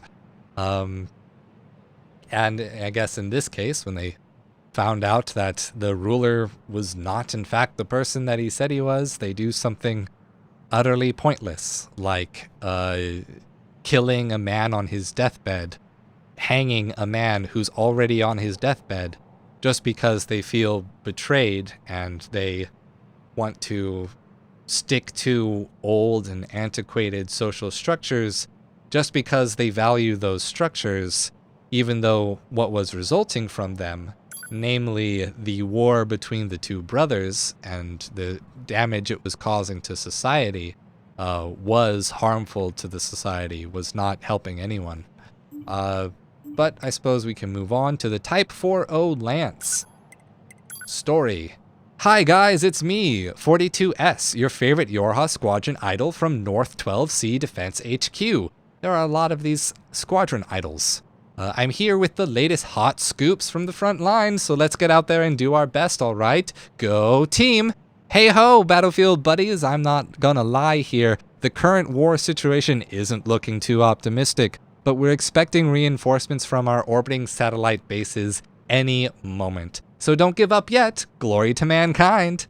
Mayday, mayday, this is Publicity Agent 42S from North 12C Defense HQ. Is anyone listening? Our facility has been completely surrounded by machines. I don't know how much longer we can hold. No Ross gas from this channel. No broadcasts anymore. So I mean, this might be, I think this might be lore building, because we've also heard about other orbiting satellite bases, of other bases on this planet that are fighting the android war, but they're slowly being exterminated from and being abandoned by the other structures of the android fighting force. The other orbiting bases are being destroyed. These different android operations are being destroyed. And it's all a part of Project Yorha, which is attempting to erase any sign of the android program, its relation to how humans are no longer extant, that they're not on the moon, trying to preserve that idea of human existence through that, I guess you could call it a myth, a noble lie, perhaps. But I guess I'm kind of taking a moment to look at the image that's been used for these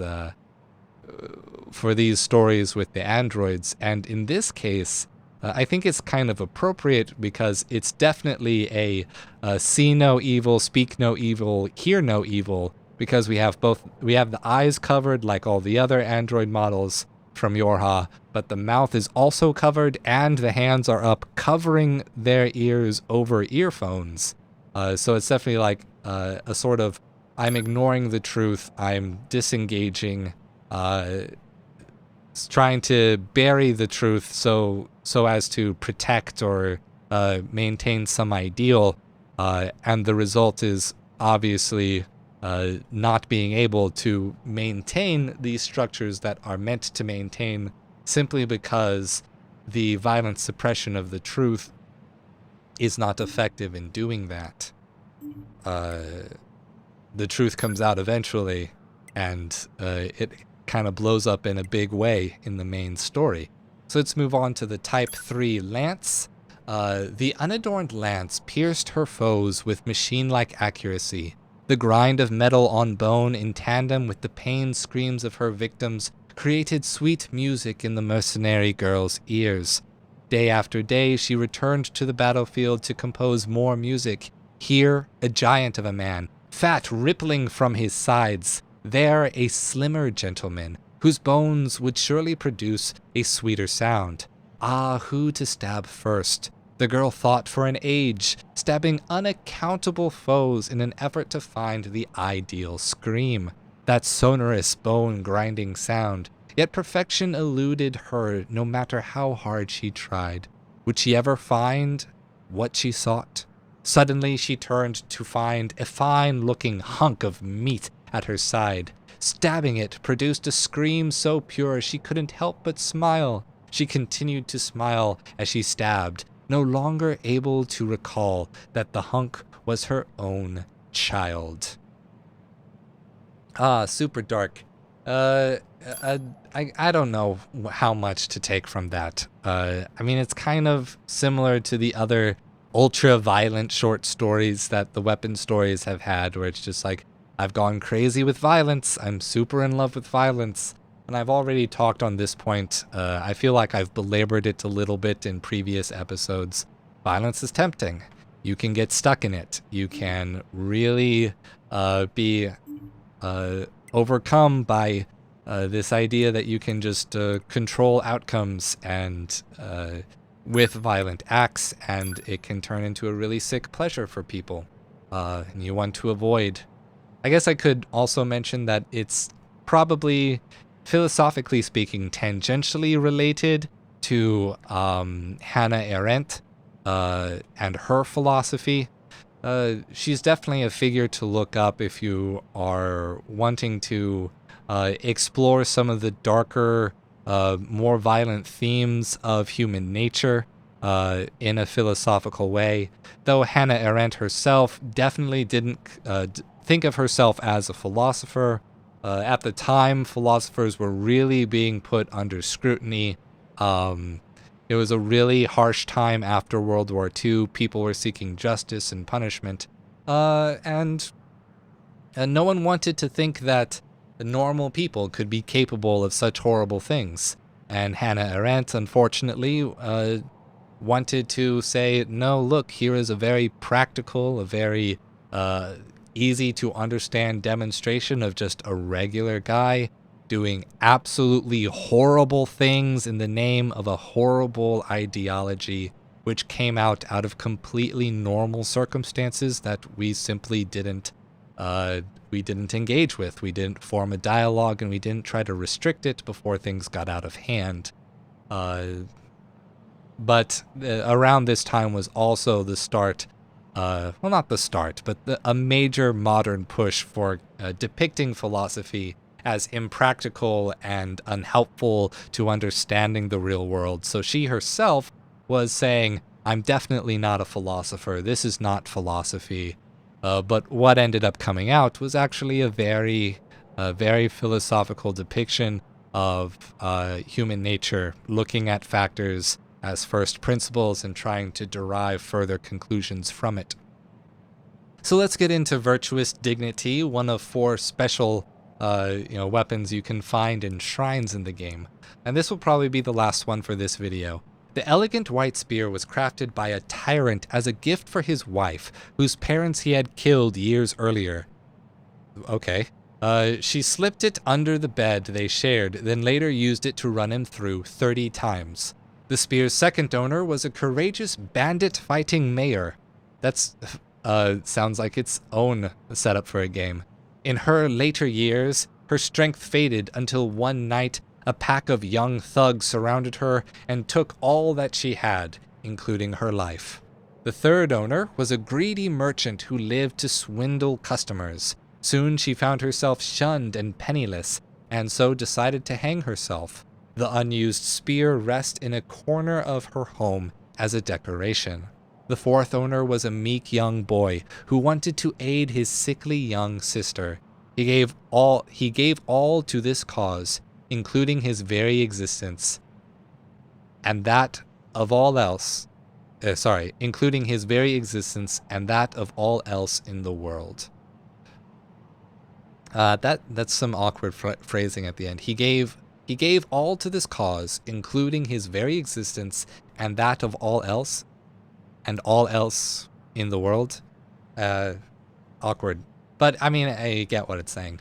I kind of feel like this weapon wasn't in the original NieR, but that last one kind of sounds like a reference to the original NieR game, just because if you play NieR Replicant, the Japanese version, you play as Yona's older brother rather than Yona's dad. And, of course, we all know that pulling a NieR means that at the very end of the game, if you make a certain series of decisions, you will have all of your save data, your very existence as a player character erased from the world in order to pursue this cause, to bring order and peace to this situation of the world and how it happened to collide with just the simple desire to be a family. I would say, to a certain extent, the rest of the story might be, I guess, depicting how violence can come in many different shades, that, to a certain extent, I mean, I guess in the first one, we're seeing violence being suffered externally and thus seeking revenge externally. The second one is using violence in the name of good, but such vigilantism ultimately resulting in one's own downfall, because at the end of the day, you're still harming people, you're still causing pain and creating grudges, creating revenge. And so this bandit fighting mayor got overrun and killed by thugs because of the threat she posed. And the last person didn't use the spear at all, but because she was so hostile towards other people, taking advantage of them, the violence eventually turned inward. And you don't need, and I guess to a certain extent, it's describing how not all violence comes in the form of attack, comes in the form of weaponry and fighting. It can come in mindsets, it can come in beliefs, it can be self-wrought by alienating people with selfish pursuits. But I suppose that's all we're going to do for today. I'm not going to get to cruel, arrogance, and machine spear, but I mean, we got through 4 of them. That's pretty good, I think. And this time, for our outro, I don't have for us any kind of fight, but I do have an elevator ride. And I am going to kind of get an up personal close. Wow, that was a really short elevator ride. I'm pretty sure I have auto chips on. Why don't we just explode? That'll be fun. Oh wait, hold on. A2 doesn't explode. She goes into rage mode. Look at rage mode. Big rage mode. I'm gonna die in the air. This is bad. Oh no. Okay, auto chip still. Oh wait, pod is using recovery items. Wow, okay. I probably should have paid more attention to that. I thought I was going to just kind of fall. Oh well, I suppose I should say the YouTube things now, right? Alright, so first YouTube thing is hit the like button. Make sure to boost this video if you did enjoy it, if you've gotten this far. Boost the video for the algorithm. That like button really determines how quickly they show this video to other possibly interested eyes. And it's the best way, right now at least, for more exposure to happen. Also, give me a comment if you have anything to say. I think the themes of the different weapon stories are starting to become more consistent, self-referential, and a little repetitious, but hopefully we'll see something new in a little bit. And make sure to share it around with your friends on all that social media. I hope to see you next time. There's going to be another video next week, as always, something different than this. But thank you again, and remember, stay true. Hello my friends, and welcome back to our exploration of NieR Automata's weapon stories. We're just about to finish up the spears and then move on to the fist weapons. Last time we did Virtuous Dignity, and this time we're going to continue with Cruel Arrogance. The dark, hideous lance was crafted by a beautiful female artisan. As people far and wide praised its design, the artisan's apprentice grew jealous and slew her, the lance itself soon vanishing into the mists of time. The lance's second owner was a puppeteer, who crafted a clockwork doll capable of doing nearly anything. When he put the lance in the doll's hands, she lashed out and pierced the puppeteer's skull right between the eyes. The third owner was an infant prince who was gifted the lance by the Queen Regent. She died soon thereafter, and on the night of her funeral, the lance vanished from the infant's room, leaving behind only a tiny corpse in the crib. The fourth owner was a simple, honest man who wanted to aid his sickly daughter. He gave all to this cause, including his very existence and that of all else in the world. So what's interesting about that last little bit, in sort of paralleling the end of Virtuous Dignity in our last episode, is that this one is presenting the owner of the spear as being reminiscent of adult NieR from NieR Gestalt.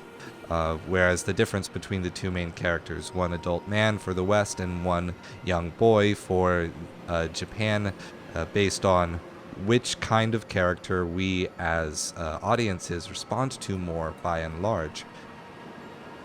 And here we have a story where pretty much anyone who ends up wielding this spear ends up committing some atrocious acts of violence, whereas the previous one showed people who didn't use the spear, but, or at least when they did, were attempting to commit some great virtue, and yet still succumb to violence themselves.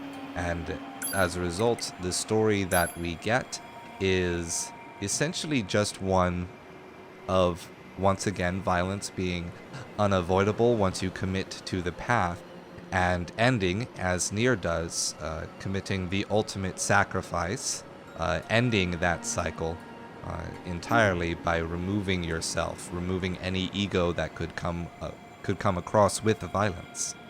And finally, moving on to Machine Spear. My name is Plato1728. I am a failure of a machine. I was designed for combat, but I can't use weapons. Everyone makes fun of me, and my life is horrible. I am a dumb machine. I got lost during battle and ended up in some kind of factory. I found a whole pile of dolls discarded there. They share the same fate that I do. I am a foolish machine. Today I had to fight at that factory. All of the dolls got completely destroyed, crushed by my friends and foes, who can do nothing but fight, fight, fight. I activated my cannon and shot everyone there. I'm not sure why I did that. All I know is I decided to fight because I'm just a stupid, broken machine. And that's very on the nose. So Plato1728 is our main character from the story at the end of the DLC for NieR Automata that we hear about while we fight through the various arenas that have been placed in the game. Whereas I had a separate video detailing the philosophy that was presented in that DLC, here it's really again focusing on this narrative of violence and very directly putting the nail on the head, saying, hey, you're being violent because you are valuing things that may or may not have the worth that they should. You shouldn't put the value of something so high as to say that you can destroy any and all other values that you come across. And that's exactly how this story ends. He wasn't able to perform in the way he needed to as a machine, which already put its value in a warlike culture, and the end result was that he formed this attachment to leftover ceramic dolls that humans had made, and when those dolls were damaged, he lashed out and he destroyed everyone that was around him, attempting to right some wrong with violence. And the end result was nothing changed. The violence continued.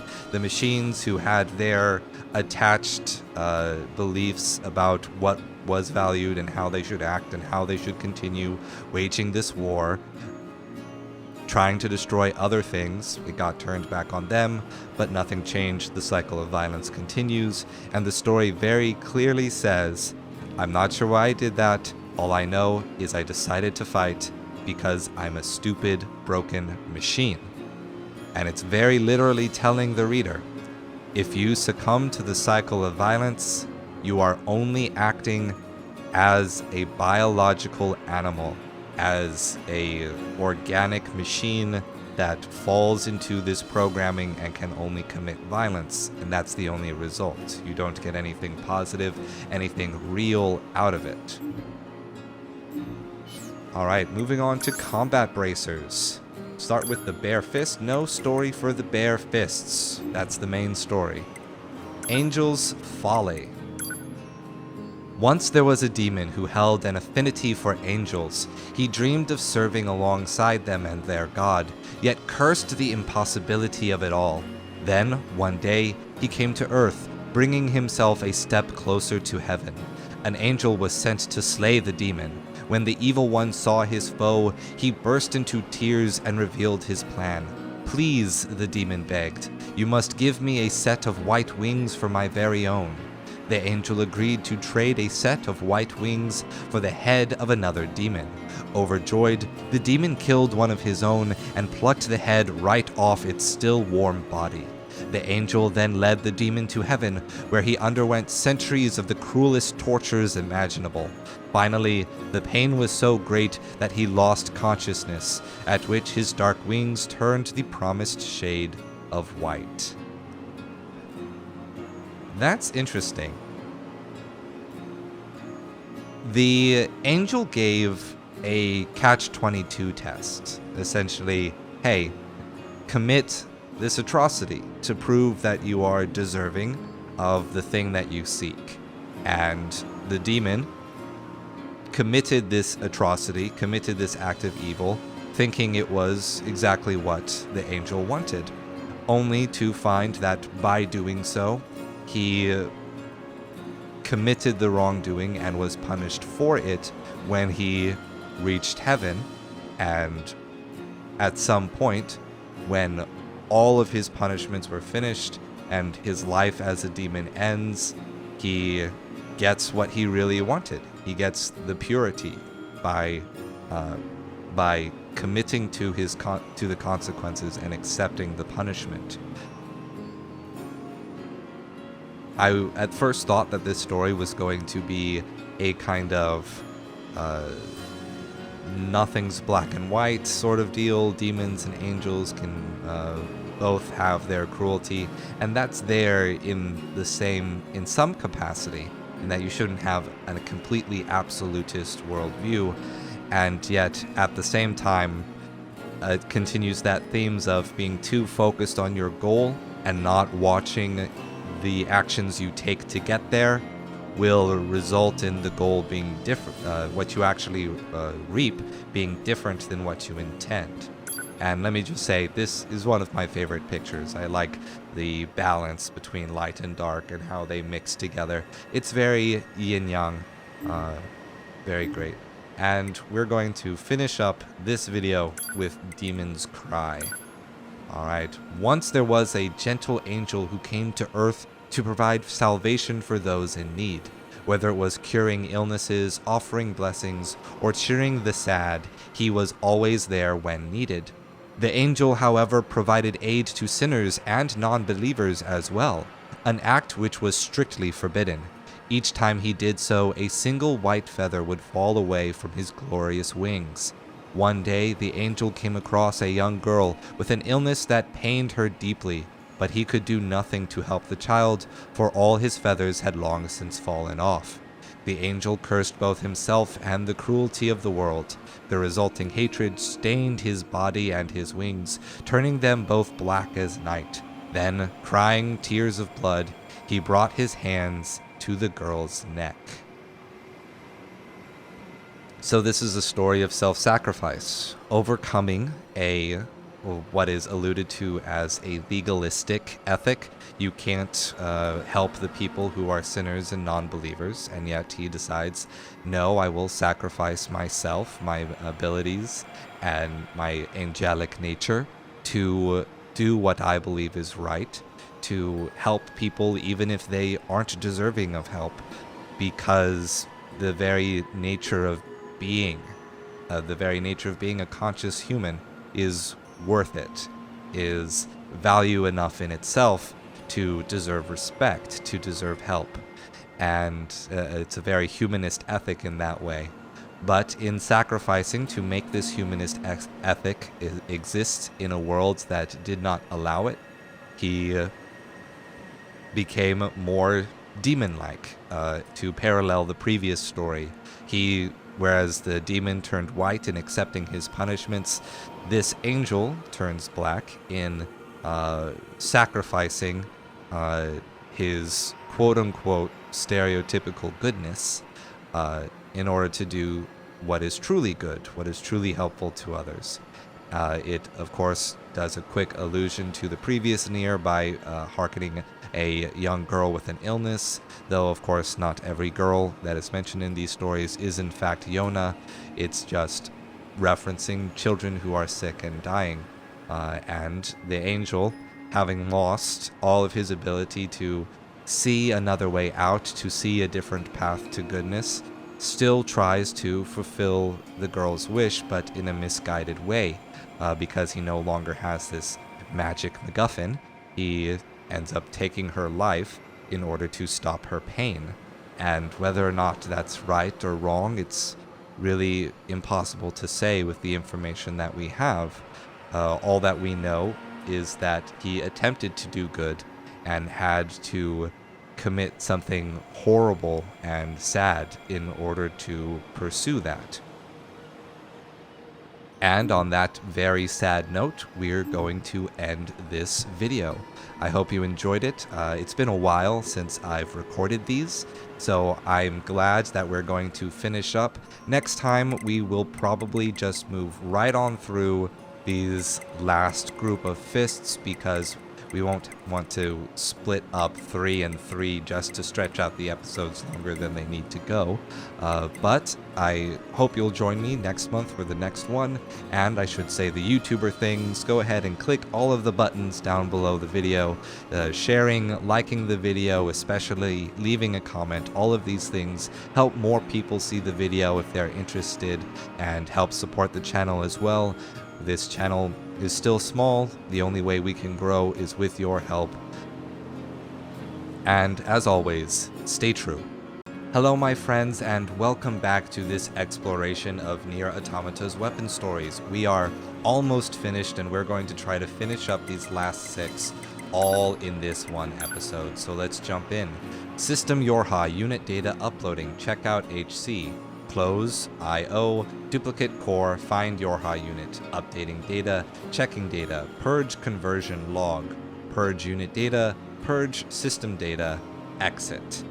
And this is somewhat connected perhaps to the Yorha units who are trying to defect from the organization. And this, in my opinion, it's been a while since I've gone through the story, is showing their attempts to go ahead and remove themselves from the system so that they can't be followed. It's not very much, nothing deeply philosophical we can take out of that, but let's move on to the type 3 fists. The man wailed an inhuman scream as he brought his fist down on his opponent's skull. He brought it down again and again and again, until the victim was nothing more than a splatter of blood and bits. The man had a beautiful wife that drove everyone wild with jealousy. They lived a simple, happy life, yet the man always strove to keep his wife safe above all else. One night, the man came home to find a stranger in his bed. His wife told him that he had forced himself on her, at which point the husband flew into a rage and vowed to exact revenge. The man bought a weapon from a craftsman famed for forging instruments of pain, then used it to punish his wife, for he could not abide that she failed to protect her virtue. His revenge was complete. So this story is harkening back to some very classic, we'll say classic, sexist treatments of women in the virtues of purity or chastity, depending on which region of the world you're in. It's chastity under many of the Christian traditions, purity under Japanese traditions. They manifest slightly differently, but ultimately, for many women, it came to a point where their sexuality was their only commodity that determined a woman's worth. And this man, being a supreme wielder of violence, decides that if his wife, who he supposedly loved, supposedly thought was beautiful, supposedly respected, suddenly lost that thing that society had decided determined her worth, then she would be worthless, and that reflected negatively on him. Therefore, it was an attack on him. And so he gets to take out his revenge. And unfortunately, as much as we would want to think this is a story, an exaggeration, someone goes and buys some weapon of imaginary torture, this old fist with 3 spikes on it, to seek out, to do some horrible atrocity. Well, no, the simple fact of the matter is that part of feminist philosophy, which is very important and central to the themes of NieR alongside the existentialist philosophy, is that when you force this value upon people, the people themselves end up having to pay the price, and there's really nothing in terms of violence that this woman could have done to protect herself. The man decided her worth. The man took her life because that worth was gone. Didn't punish the rapist who did this to her. Only felt the affront to himself, and so acted selfishly in violence, and through violence maintained the sexist hierarchy, the sexist dynamic that had determined the woman's value was based on that purity, that virtue, quote-unquote virtue.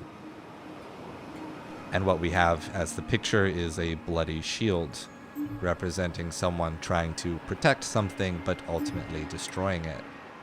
Virtuous grief. I see you in my sleep, restless sleep. My heart flies to pieces each time I wake. I burn to see you in the real world. I hunt for the woman who pines for you.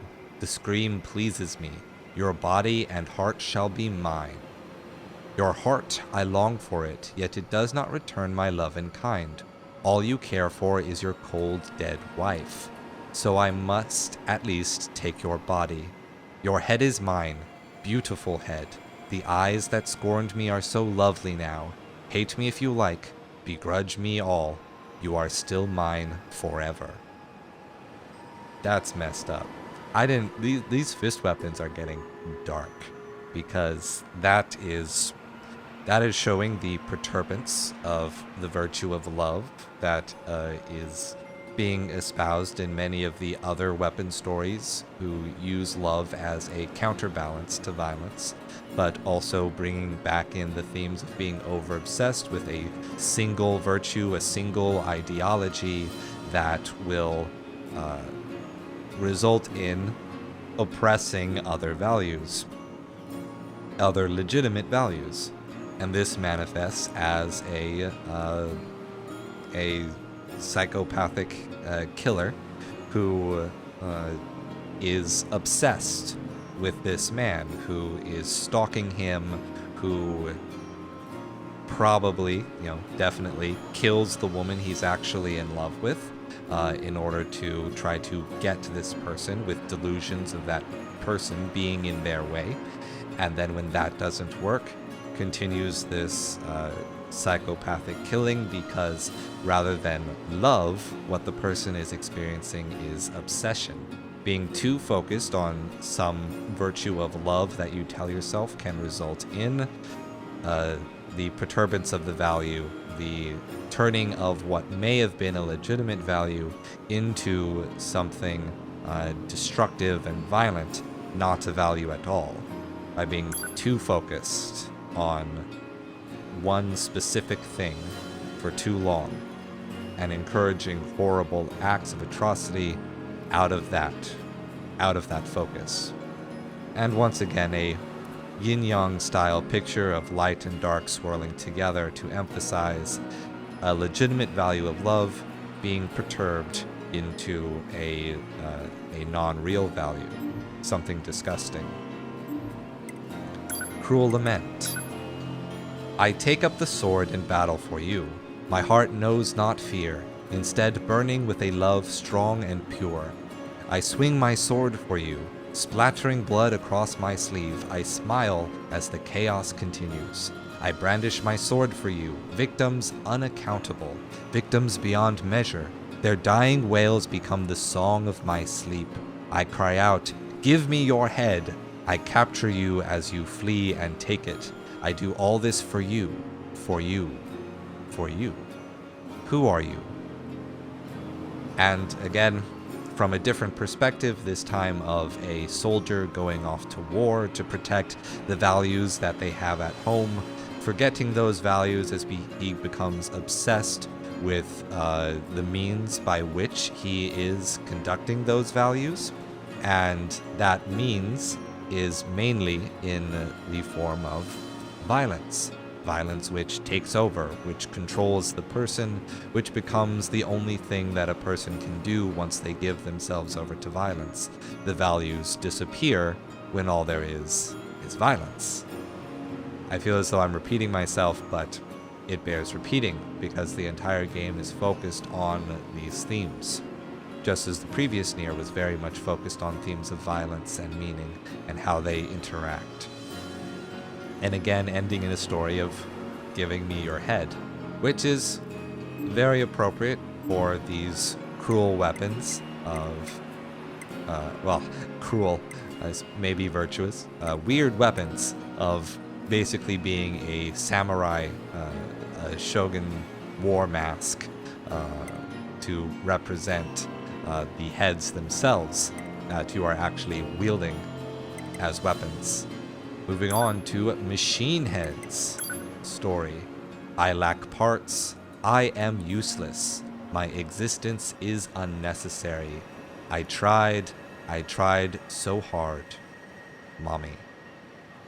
So, again, very simple. The person lacks the capacity for any action, so they feel useless, unnecessary. They've lost meaning, even though they attempted to find it, which is the natural human condition under existentialist philosophy, seeking value and being unable to find it, yet being unable to stop seeking. And last but not least, Emil Head. 9-2 in the year 12-4-22. I confirmed that the machine life forms released by the aliens have reconstructed their network. I've started to see units with gravity controlling capabilities as well. 10-15, year 12-4-22. I was spawned about a week ago, so I don't have clear recollections of anything before that. Say, I wonder where the original disappeared to all those millennia ago. 12-14, year 12-4-22. I confirmed that the 25th one born after me has stopped his biological activity. Although we're technically immortal since we can respawn indefinitely and all, we're still not exempt from death. 1-19, year 12-4-23. Our memories are only copies, so they're pretty vague. That android wearing black, I have the feeling I've met her before. She had a complicated look on her face, but I can't remember anything. So this is chronicling a part of the story that was placed in as flavor for people who had read the stories that happened after the release of NieR, who played the original NieR, to follow Emil as he continues through the world and is essentially an immortal-ish observer of the events that take place in this story, yet he becomes an unreliable observer simply because his memories fail at every copy of himself that he makes in order to persist throughout time, in order to fight against the aliens and protect the world that his friends loved. And at the very end, his memories are so vague that he only has a strange feeling that probably harkens back to Kaine and his connection to her, and finds that emotional connection through that association with 2B, with A2, with the androids of Yorha. And really, that's just part of the story, part of the lore building, something for the fans, and it makes an emphasis of the importance of memory in shaping who you are, the feelings you have and what you pursue, but nothing very concrete. And with that, we will end our exploration of NieR Automata's weapon stories. Because that's all of them. We did it. It took months. It didn't take an entire year, thank goodness. But I'm glad I went through it. I feel as though some really quality conversations came out of this. However, as we went on, the themes became repetitive, necessarily, because a story can only talk about so much, you know. And, however, I did enjoy my time. I hope you enjoyed it as well. And I suppose I should end this the way I end every video, it seems, by jumping off, by jumping off into something. You'll notice I went and put on the funny developer heads for the bullets, just because it's the stupidest thing ever, and I love it. I just wish he could shoot some of the indestructible bullets so we can see the other head. Thank you. And before I go, let me just go ahead and say, let's hit all of the YouTube buttons down there, just because it helps the channel. Like, share, subscribe. Like in particular, just because the like button is the main way the algorithm uses to put this video out in front of other people who might be interested. So I would really appreciate that, as well as sharing it with any friends, sharing the series as a whole with any friends you think would enjoy it. Thank you again. And remember, stay true. Commencing fishing.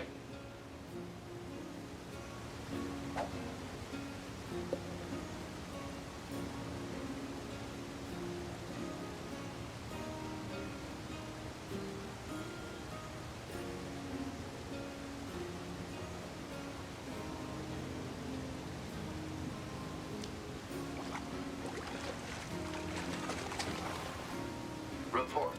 Fresh.